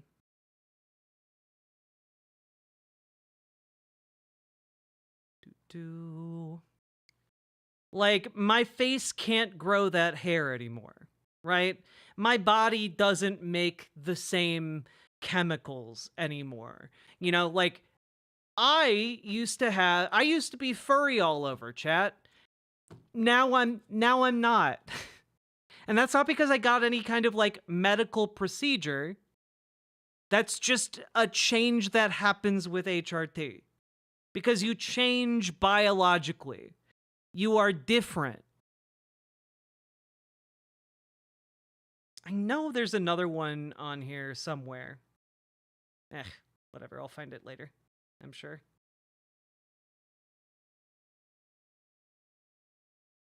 But essentially, the idea that, like, that guy who has, like, chest hair and is, 2 inches taller than me and, like, is much hardier than me in a lot of different ways, and I are, like, the same biologically, it's just not so. And, like, oh, yeah, these tits, these double D tits that I didn't have several years ago, I didn't get surgery to get those. My body just made them. Because my body changed biologically. So, like, I hope you guys get the point I'm trying to make here. That, like, his position is one also born out of ignorance here, in a way that I find deeply irritating and disturbing for someone who is on such a large platform. And just a more willingness to like meet people where they are and not assume every single person you meet is going to have the views on trans issues as everybody from your freaking liberal arts college. Like, it just doesn't work like that. And again, yeah, also the idea that the only people who could possibly be on board with trans issues are like hoity-toity, like pink-haired activists from your local liberal arts college, when in reality, like, the vast majority of trans people are working class Americans who work with other working class Americans who find people and groups of people within that environment to support them and love them. Like, again, the vast majority of people who are trans and who, again, really when they're saying trans activists, they just mean trans people. Because every single trans person becomes an activist when they need to, out of necessity. I say this up here all the time. If you think that 70%, like, you're on the other side of a 70+% issue, if your answer to that is like that 70% of the population are complete crazy scumbag idiots who I need to berate at every turn, you're just going about this all wrong. Again, I'm sorry, I'm unaware of these trans activist groups that as a matter of policy are going out there and harassing just random strangers. No one's doing that. Now, are individual trans people being salty at other people online? Yeah. Welcome to the internet. Everyone is doing that all the time. But also, one of the ways you win over people who haven't made up their minds on trans issues or on any issue is to agitate, be irritating, and like get the message out there, right? Like, there are issues in the past that were correct morally, ethically correct, but weren't supported by the majority of the population. Okay? There are so many examples of issues like that. And like, you should still advocate for the correct position, even if it means you have to be irritating. Even if it means you have to say something unpopular and stand up in your group of friends and say, hey, that's not right. It asks for courage for people to stand up and rise to the moment. So when he's like, what do you mean you berate people? Well, you know, sometimes an act of courage might include, you know, some hard truths. Sometimes standing up to a bigot might require you to say some hard truths. Sometimes advocating for a marginalized group's humanity and worthiness might require courage.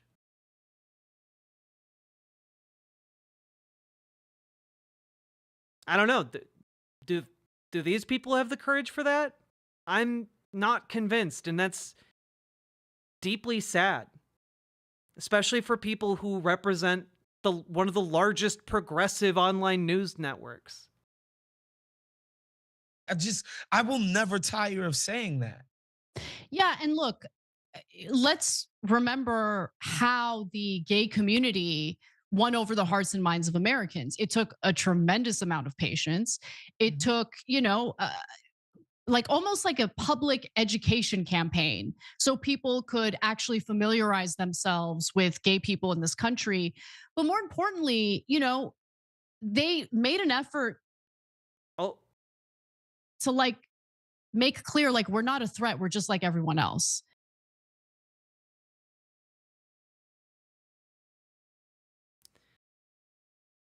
I know I've mentioned this multiple times, but my partner went to gay prom in high school, and activists showed up there. Not, of course, trans activists who, as we all know, have bad tactics, I guess, according to this video.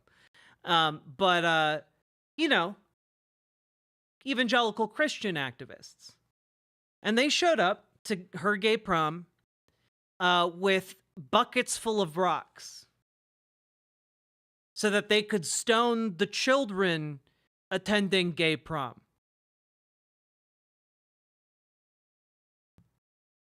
That was in my lifetime. Okay? It didn't just take, like, being seen as acceptable. It took courage, and it took the courage not just to put your body on the line, but also to, like, stand up and assert yourself, even though you knew it was going to be an unpopular thing to do. Even though you knew, you know, it could result in you getting, like, beat up and lynched on the side of the road. That happened.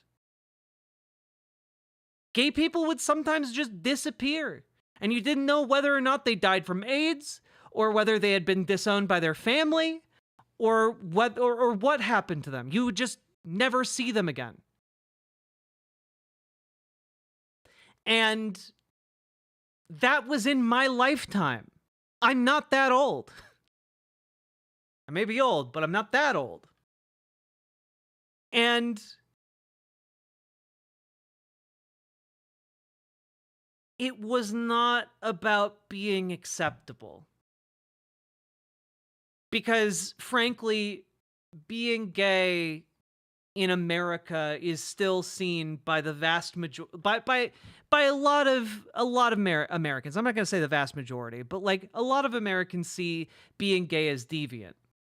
You know, And you can be a conventionally attractive man with another conventionally attractive man, and you want to know what happens? There are still like an ungodly number of people in this country who will tell you to your face that they don't think you should be able to have children. There are still enough people in this country that believe gay people don't deserve like marriage rights. And they're still advocating for it on a national party level. And so when we're talking about this, the palatability of gay people was not the thing that ultimately won gay people rights. It's just not. What won gay people rights was the literal blood, sweat, tears, and lives given for that cause.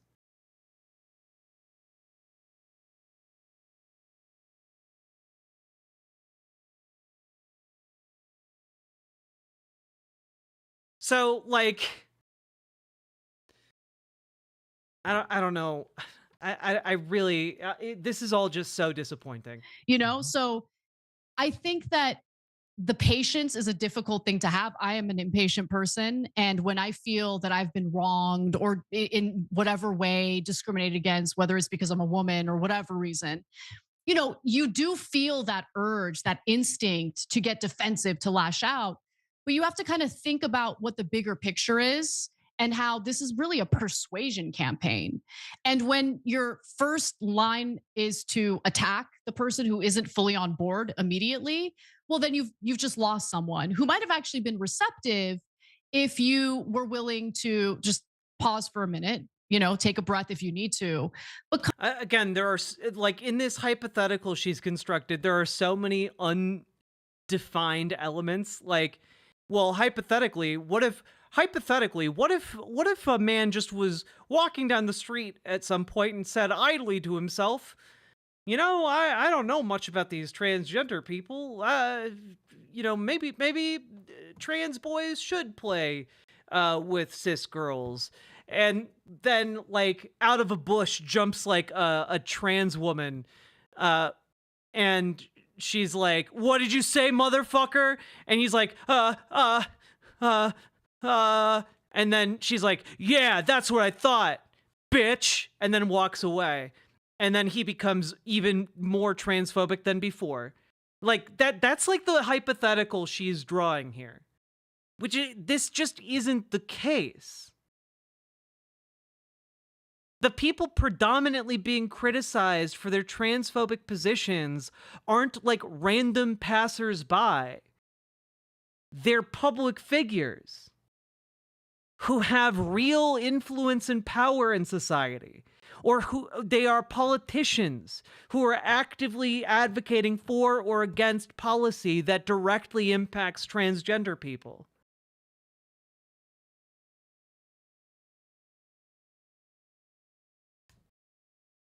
come back and try a different way of getting that individual to understand where you're coming from. And that takes a lot of work. It's very difficult.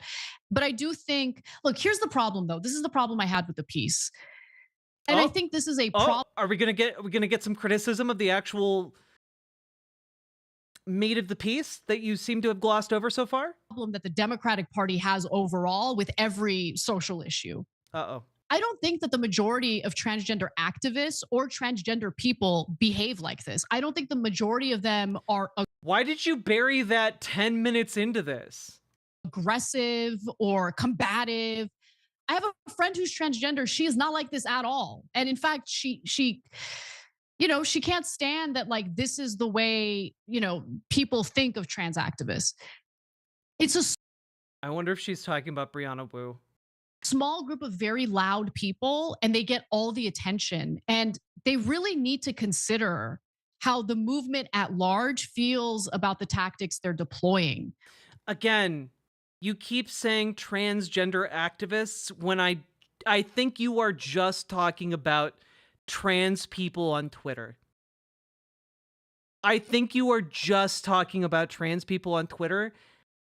And I think that's specifically because this has been a 10-minute long segment, and at no point have you named an actual activist or group or anything other than the nebulous idea of a hypothetical trans activist that you can imagine being mean. Yeah, is it trans people who criticize you? Like, what? Narrow the block is all I'm saying. Because it's not just about making people who aren't on board feel comfortable. It's about winning. And if they're deploying tactics that lead to losing, well, then the movement overall is obviously going to be upset about that. Again, but this isn't a question of tactics for like trans activists. We're talking about working class people who make less on average than, you know, normal Americans, right? And, you know, I hope you all caught the air quotes there, because that's the framing she's using here. But trans people in general tend to be overwhelmingly less wealthy than the average American, and you're asking people who have the least in society, who make up like 1% of the population, to compete on their own against $500 million being spent on anti-trans advertising. Like,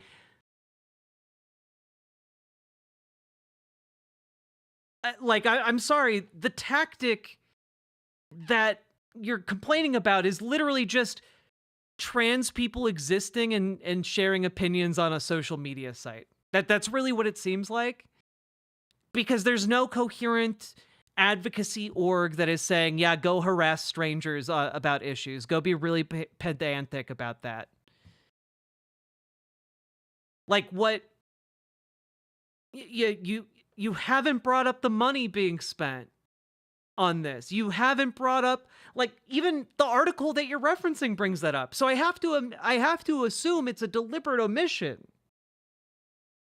Unless you just didn't read the article. Like, you read like the first half of the article and you didn't get to how deep the other points were buried in it. Guess that's possible. But the issue here is that this loss is because Republicans hyper-focused on this issue as a distraction from their piss-poor economic policies so that no one would Google what a tariff is. And it worked. Like, I'm sorry, but people being mean on Twitter aren't going to move the needle for the average voter that much. That's why we have to get out and go to the goddamn Democrat meetings. Go to your local political meetings, folks. They happen once a month. You can do it. And then once you're in the room, you can wield political power at the local and state level. Go do it. You are doing that, Lady Ringcloud, and I'm so proud of you. You know who else is doing it? Dragonfly is doing it. And I know a couple of you have committed to going to those meetings as well. So, go to the goddamn meetings. 90% of building power in politics is just showing up to boring meetings. Okay? You can make that sacrifice.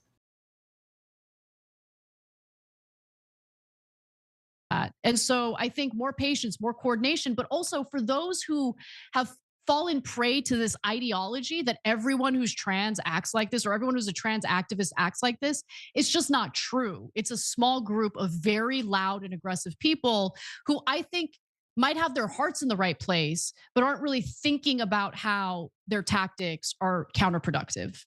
Okay, so again, you're just talking about individual posters on Twitter who are irritating. Like, that's bizarre.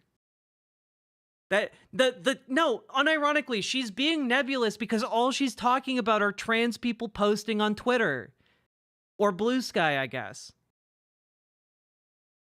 Like, heaven forbid that the target of like genocidal hatred get upset at the people who wish them harm and are advocating for harm. Heaven forbid.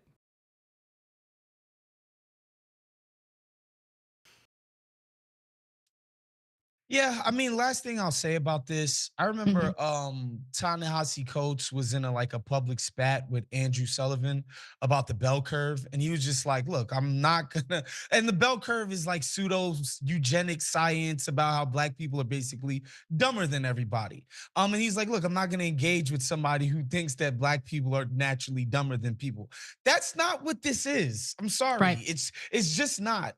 Just the idea that the parents like, yeah, that 8-year-old trans kid is gonna kick my kid's ass at basketball.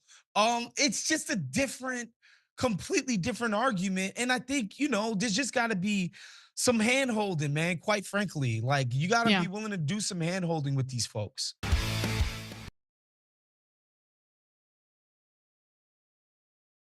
So just as an FYI, another component of eugenics pseudoscience that like what he was talking about there, it's not limited to just brains. A lot of eugenicists thought that certain groups of people were also bigger, faster, and stronger, and thus shouldn't be allowed to compete in sports with others along that line. Literally, it just brings us back to how sports were segregated in the past due to white supremacist ideas in eugenics. So, like, I that entire segment is baffling to a degree I really find disturbing. Like it's a failure across so many different levels of reporting responsibility and analysis and critical thought that I find it offensive that it's even considered in the same category of work that I do, and I make fart jokes while talking about the news. Like I'm a silly little guy. I just I make my little jokes.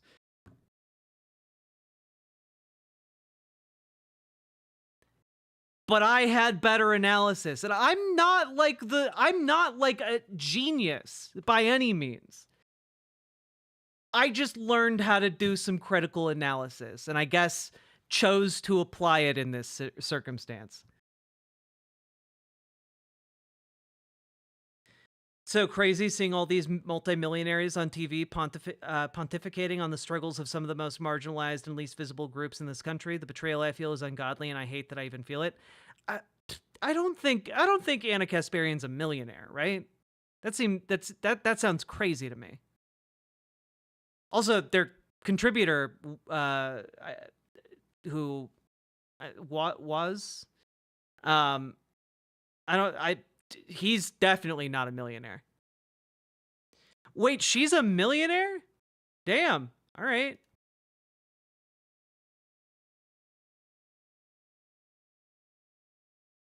Oh, yeah, she probably has shares in the company. But anyway, like, one final thing that I'll add here, right? One final thing. I want to go back to that New York, actually, two final things. Second to last final thing. I want to go back to the guy who wrote that New York Times article that entire TYT segment was based on, right? I want to go back to that. Now, I want to look at this interview that Slate put together with Jeremy W. Peters, talking with him about his piece on Trump supporters. And basically, it was a piece where he talked with conservative voters, looked at polling data, and argued that Republicans are continuing to support the president in part because they're tired of constant attacks leveled at him by Democrats in the media. And basically that attacking Trump has made him stronger, and maybe Democrats need to stop doing that as much. Right? And so Slate interviewed him, and it's a fairly confrontational interview, but I wanted to look at this particular point because it really indicates the level of reporting at play here. And it's very infuriating. Here's a question from the Slate interviewer. The opening anecdote in your piece is about a woman named Gina Anders. You write, Gina Anders knows the feeling well by now. President Trump says or does something that triggers a spasm of outrage. She doesn't necessarily agree with how he handled the situation. She gets why people are upset. But Miss Anders, 46, a Republican from suburban Loudoun County, Virginia, with a law degree, a business career, and not a stitch of Make America Great Again gear in her wardrobe, is moved to defend him anyway. Unquote. You got some criticism online because Anders is listed as a senior consultant at a political action committee that pushes things like getting rid of Obamacare and protecting Confederate monuments. It seems like she would naturally be someone supportive of Trump rather than someone who was pushed into doing so by media criticism. Was it a mistake not to mention this? Meaning that he wrote an entire article here about her as if she is an average suburban mom. And she's not even an average, suburban conservative mom. She literally works for a political action committee dedicated to some of the most conservative causes. The only people with political action committees that are supporting Confederate statues are, pretty Nazi adjacent. Okay, let's be real here. They're pretty David Duke adjacent, let's say. So that's just the question, all right? That's just the question Slate poses. Here is Jeremy's response. Not at all, because Gina Anders is a business executive. This was something that a handful of liberal journalists and Democratic activists raised online to somehow discredit her as a voice who could speak to the phenomenon that I described in the story. That Trump supporters get their backs up and get very protective of him. But it is not just Trump supporters, it is people who kind of find themselves on the fence a lot of times with him because they can't always defend his behavior, and they don't always want to defend his behavior. So Gina's the perfect example of somebody who was not ever a Make America Great Again hat-wearing Trump person, but was just a conservative Republican, libertarian Republican I would describe her as, who's conflicted about her support for Trump, except that she's not. She literally runs a PAC that perfectly politically aligns with him. What do you mean? Oh, she didn't buy the merchandise? Whoop-de-fucking-do. A lot of people don't buy the merchandise. I voted for Kamala Harris. I didn't buy her shirt. It's incredible to me that she's that he's literally trying to argue that oh, well, it's not important to mention that she's in charge of a goddamn super PAC. She's just a run-of-the-mill business executive. What an insane thing to say. Bereft of integrity. The interviewer follows up, right, but you end the piece with a quote from her, which is, quote, it all coalesces around Trump. It's either Trump wants to put people in cages in concentration camps, or on the other side, oh, the left just wants everybody to come into the country illegally so they can get voters. And then she says, we can't have a conversation. This makes her seem like someone more in the middle of the road who wants to bring everyone together. Exactly! But she's not! She's literally a partisan, as her job. Yeah, when she spoke to me, that's exactly the way she seemed. I found her to be very thoughtful and not at all blindly following Trump just because he's Trump. That is the caricature that this story tried to break down. There's an awful lot of nuance and shades to these people's beliefs. Because Gina apparently has an affiliation with a PAC in West Virginia that does a bunch of small races as far as I can tell. I don't see how that is at all discrediting. She's active in politics. How is that not at all relevant to the story? It's all of the story. This is something she appeared to do 6 years ago when she worked for Ron Paul's campaign.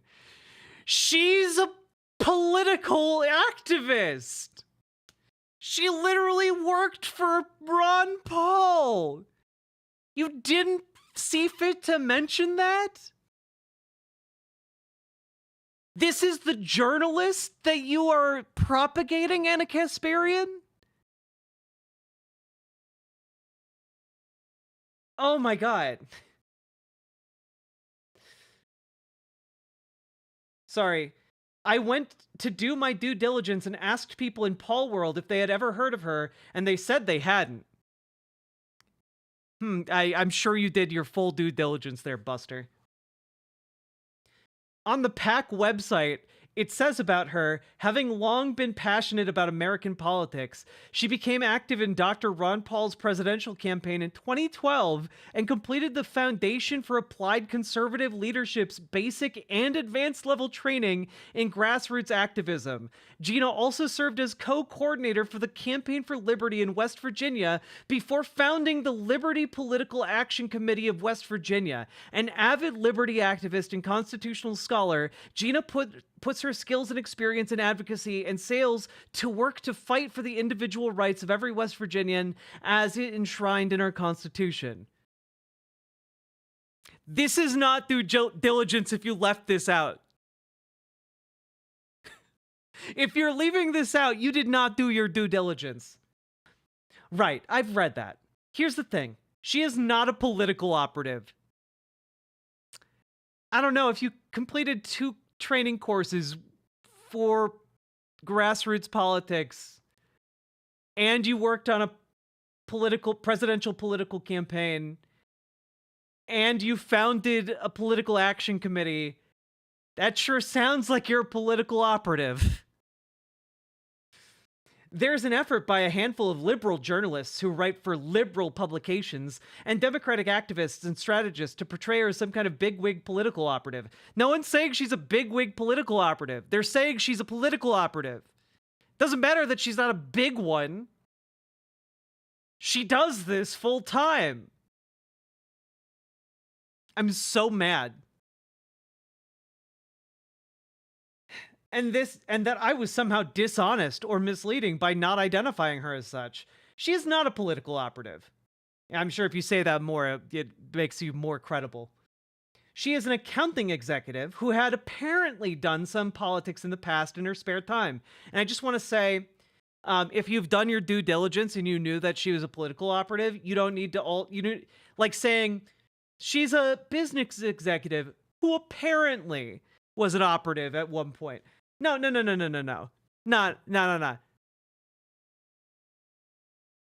You knew that. You withheld it. Yeah, moving the goalpost quite far.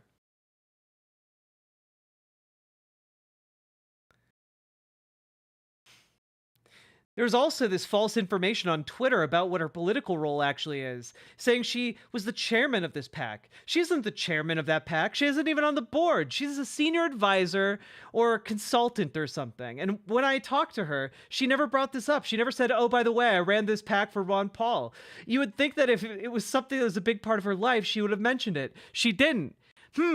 Yeah, maybe I can't imagine why a political operative would want to dupe you. And clearly did. Because you're trying so hard to make it seem like I'm just bizarre stuff. Localist Party, you don't have issues chatting. I see you. And you know, to the Slate interviewer's credit, they follow up on this too. Or she didn't want to mention it because it doesn't fit with the narrative she's putting forward. No, I don't think that's the case at all. She doesn't think like a journalist. She wouldn't have any reason to hide that from me.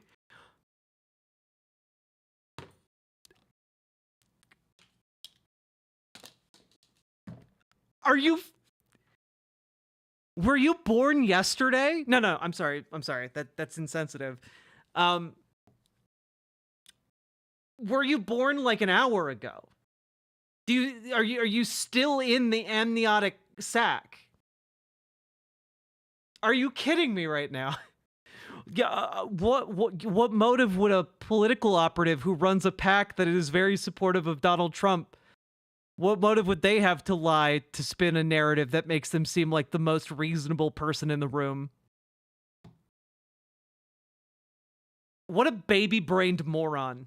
And this is the writer of the article that, you know, Anna Kasparian decided to regurgitate to an audience of 80,000 people. 80,000 people had watched that video, by the way.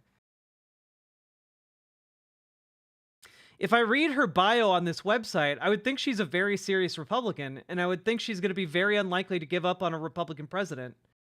I don't think so. I think that's wrong, and it's a major misconception pushed out there by people who are unfairly and misleadingly attacking the story.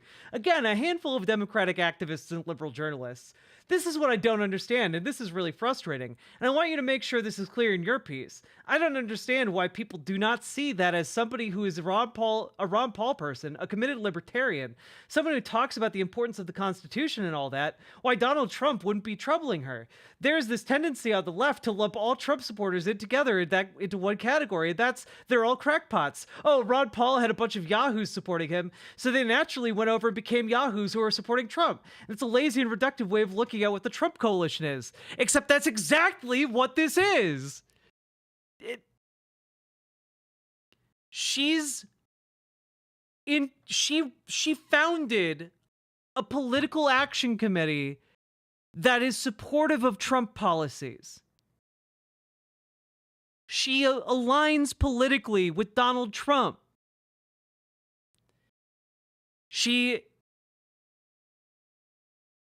I'm sorry, on no basis whatsoever, this guy's going out there and saying, well, you know, you don't know what's in her heart.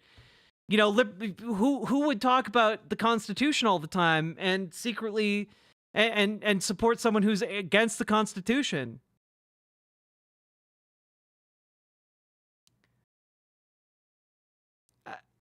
The Federalist Society, like literally every single conservative advocacy org filters their activism through the Constitution in order to try and validate what they're doing. It's like literally all of them. I'm not a conservative Republican. I just vote for, advocate for, and lobby for every conservative Republican policy. Exactly! Sounds like a fascist to me. Yeah. I mean, I would agree with you. The Republican Party is fascist. To the question about why a libertarian wouldn't have trouble with Trump, that's like asking why the loudest patriots and people who talk the most about the greatness of America are celebrating the Confederate States, which waged war on America. We know how these things operate in practice. The Koch brothers are libertarians who got behind Trump. You and I both know how people's political views work. How could the Tea Party get behind Trump? But you're proving my point, because they are conflicted in their opinions about him. No, they're not. There's not a single Tea Partier who is like, I don't know, I'm not going to vote for Donald Trump. No, you were born 5 minutes ago, okay? You are, no, sorry. You were born 10 days in the future, all right? You aren't even conceived of yet. The naivete is off the charts. I would even say weaponized. Because I think this guy is an incredibly bad faith actor within the New York Times and such. Now, I just want to point this out here.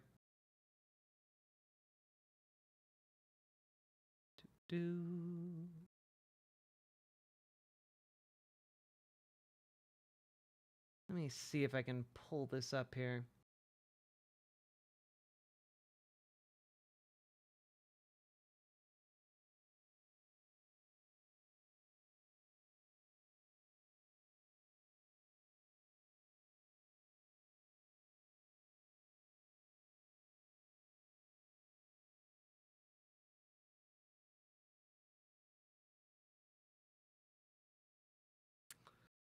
Oh, yeah. Also, one last thing. This Jeremy Peters guy, you may have heard of him from one other story. And that is very specifically the story of the 200 New York Times contributors who signed an open letter to the New York Times owners to condemn them for platforming transphobia. Now you might be saying, oh, is Jeremy one of the people who signed this letter? Well, no. No, he's not. He's the guy who wrote the letter condemning the initial letter. So, let's read that real quick, huh? Dear Susan, we are writing to you privately in response to your February 17th letter, which we were surprised to see. Like you, we support the right to a non-hostile workspace where everyone is respected and supported. We believe the New York Times should never engage in biased or discriminatory practices of any kind. We all strive to be part of a truly diverse news organization where everyone is treated fairly. We welcome robust and respectful critical feedback from colleagues, either in direct conversation or through internal Times channels. But your letter appears to suggest a fundamental misunderstanding of our responsibilities as journalists. Regretfully, our own union leadership now seems determined to undermine the ethical and professional protections that we depend on to guard the independence and integrity of our journalism. Factual, accurate journalism that is written, edited, and published in accordance with Times standards does not create a hostile workplace. Every day, partisan actors seek to influence, attack, or discredit our work. We accept that. But what we don't accept is what the Guild appears to be endorsing, a workplace in which any opinion or disagreement about Times coverage can be recast as a matter of workplace conditions. Our duty is to be independent. We pursue the facts wherever they may lead. We are journalists, not activists. That line should be clear. Debate over fairness and accuracy are perfectly reasonable. We understand and respect that the Guild has an absolute duty to offer representation to members when they are subject to discipline by management. But we do not think it is the role of our union to be engaged in and taking sides in public debates over internal editorial decisions. Our hope is that the coming days will bring more constructive internal dialogue among Times employees and Guild membership that can help unify and improve our news organization. And we ask that our union work to advance, not erode, our journalistic independence. And just to be clear here,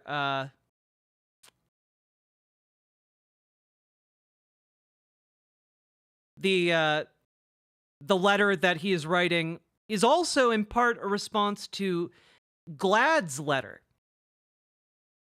And you might be asking yourselves, what is GLAAD's letter? Well, you see the New York Times employees here that wrote up their letter to the owners, which by the way you can read in full here. It's quite lengthy. We're not going to go over it at the moment, but here are all of the people who signed it, by the way. A lot of people agree with these hostile working conditions. You know, it's a lot. Oh, and also, not just all of those people, but the 20,000 media workers, subscribers, and readers of the New York Times. And, yeah, you know, stuff like, here, I'm just going to pick this. For example, Emily Bazelon's article, The Battle Over Gender Therapy, uncritically used the term patient zero to refer to a trans child seeking gender-affirming care, a phrase that vilifies transness as a disease to be feared. Bazelon quoted multiple expert sources who have since expressed regret over their work's misrepresentation. Another source, Grace Lindixey Smith, was identified as an individual person speaking about a personal choice to detransition, rather than the president of GCCAN, an activist organization that pushes junk science and partners with explicitly anti-trans hate groups. In a similar case, Katie Baker's recent feature, When Students Change Gender Identity and Parents Don't Know, misframed the battle over children's right to safely transition. The piece fails to make clear that court cases brought by parents who want schools to out their trans children are part of a legal strategy pushed by anti-trans hate groups. These groups have identified trans people as an existential threat to society and seek to replace the American public education system with Christian homeschooling. Key context Baker did not provide to Times readers. And these are just, the letters are a lot. There's a lot in here, okay? But long story short here, they are valid concerns about glaring editorial failures, whether deliberate or accidental, to a point where 200 employees and 20,000 readers felt the need to sign on to a petition / open letter condemning those mistakes and failures. And has the New York Times changed course? No. Has Jeremy Peters acknowledged any point in this letter? No. He simply wagged a finger with his version of an open letter in order to condemn people asking for better editorial decision-making and factual articles published in their newspaper, and to say, oh, how dare you try and subvert our editorial independence. Well, maybe editorial independence should be subverted in the name of truth. Like, if there are factual errors in the reporting, maybe that should be corrected. That's not a controversial position.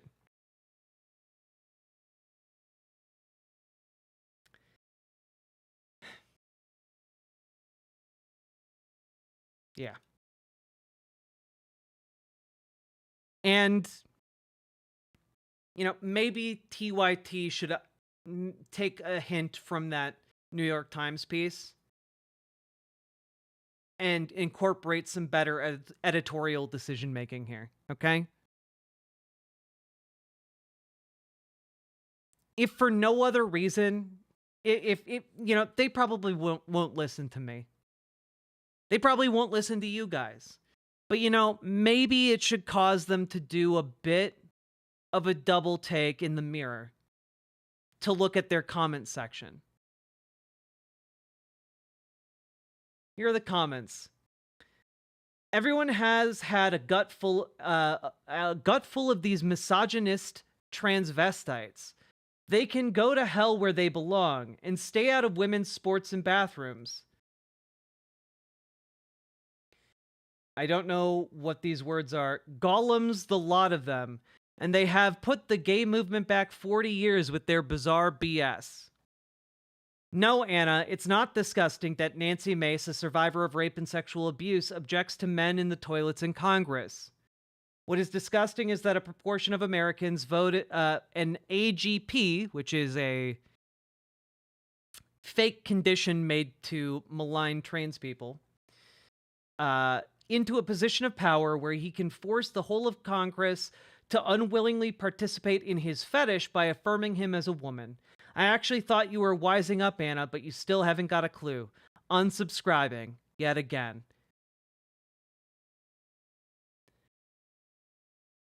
IMO, the problem with the transgender community is that it expects fealty with all of their edifices, and any variation or deviation is considered transphobic. Now, of course, there are some people posting criticism of Anna's transphobia, and congrats on fighting the good fight in the comment section, I suppose. TYT going down the tube, leading to the right. True. The trans things are going to die out, the drugs are going to end, the acceptance is going to end, and the contagion will die. These are lunatic parents that are mostly white and mostly crazy left nut jobs.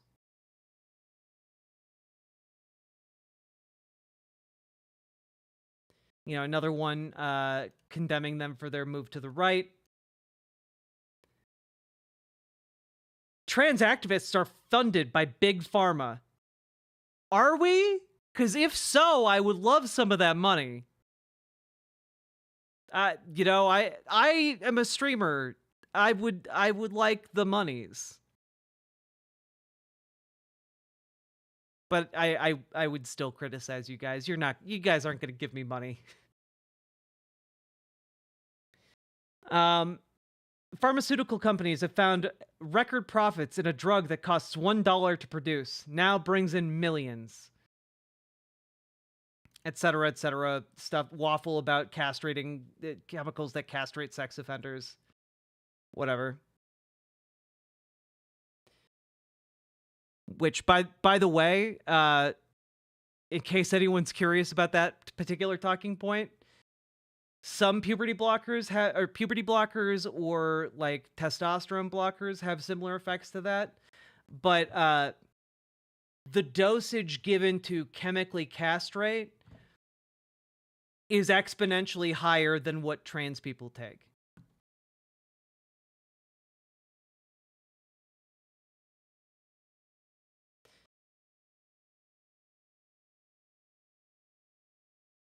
Men should not be allowed in women's bathrooms, etc., etc.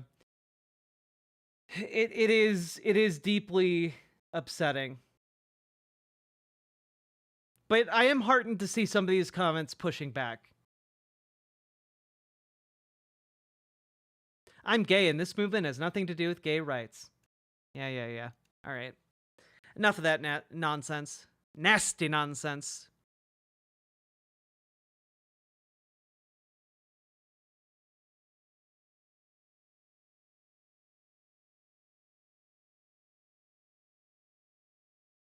Anyway, I can't imagine being happy with that kind of audience and community. You know, inviting all these people who hate you if you have some semblance of a woke position. I don't know, seems like a miserable experience. But I guess if it's coming from a genuine place of change, then, you know, you're just living your truth, and your truth happens to be bigoted. And maybe that's not an effective strategy for me to pursue here by pointing that out. But I think pointing it out, calling it out, and providing education on the issue and showing exactly how full of shit that segment was, hopefully that did some good and helped people out there on the internet make better and more informed choices about where they get their news. So, on that note, we finally finished the segment, folks. We did it. Huzzah.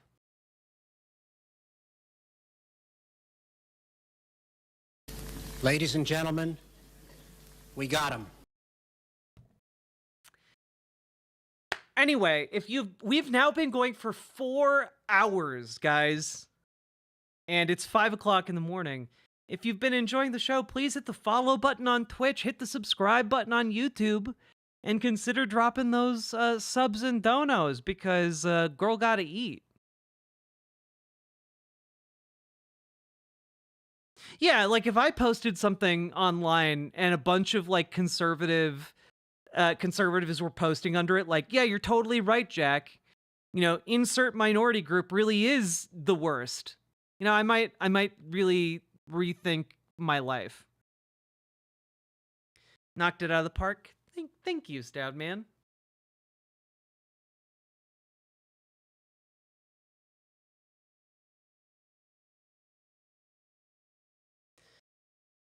Go the fuck to sleep someday. Yeah. You're welcome, Jem. I need to be able to wake up later today and edit segments, because I've done so many segments, and you know what? I'm just gonna say fuck it. I'm gonna throw them up without any regard to whether they're timely or not. Oh, guys, do we got any oil out there? Oil? Rainbow Krampus, precious oil. That's me sucking Played it the all Cam up. demo from the makers of Furry. Very good. It's jusant, but difficult. Still pretty though. Yeah, I liked Jusant, but it was like I wanted it to be more difficult. So I'm gonna look forward to Karen. I wanted chicken nuggets because I was up. I noticed my microwave was disgusting, so I cleaned it. So basically, you got me to clean my microwave at 3 a.m. Props to you. Excellent. You know, maybe my version of the clean your room Jordan Peterson thing can be clean your microwave. Because you and I both know it's grody in there, chat. You know you've been neglecting it. You know you've been looking away, turning a blind eye to the filth, the muck in your life. Clean it. Clean it now.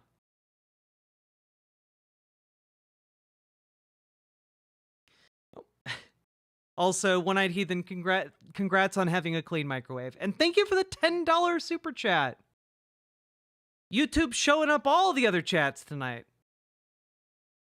Joke's on you, I don't have a microwave, but they're so convenient. Air fryers are really nice too.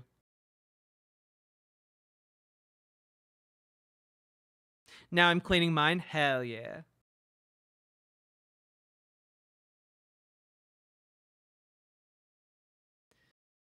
Oh, guys. Last call for subs and donos, and I think I will leave the... It's going to be a long segment, I know. So I'm going to leave the Understanding American Transphobia segment for tomorrow. Because we got a lot to cover in that. I'm not going to elaborate on what it is, but it's also a very good segment. I'm very excited to go over it. I was prepping it today while I was on the elliptical. Thanks for the long stream. It wasn't that long of a stream. It's only 4 hours. I've done longer streams, but it is deeply late at night.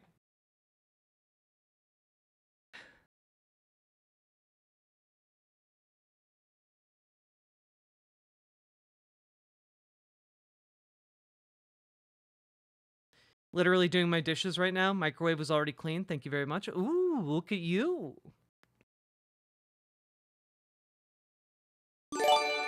Yo, a guard too. Thank you for the 5 gifted tier 1 subs coming through at the end of the night. Let's go.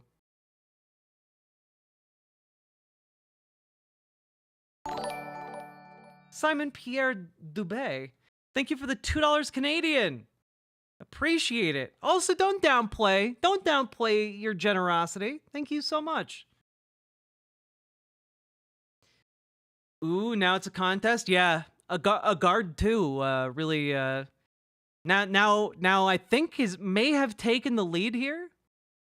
May have taken the lead between Twitch, YouTube, and Riverboat chat. My goodness.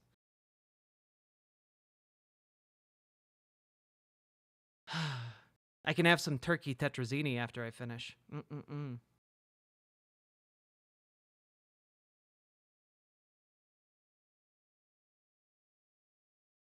Oh.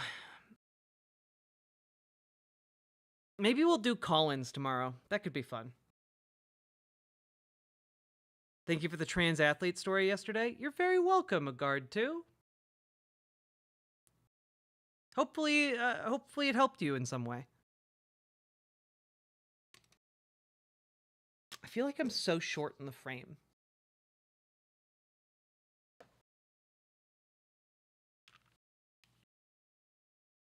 Anyway, good night, everybody. I'm so tired. I'm so cooked.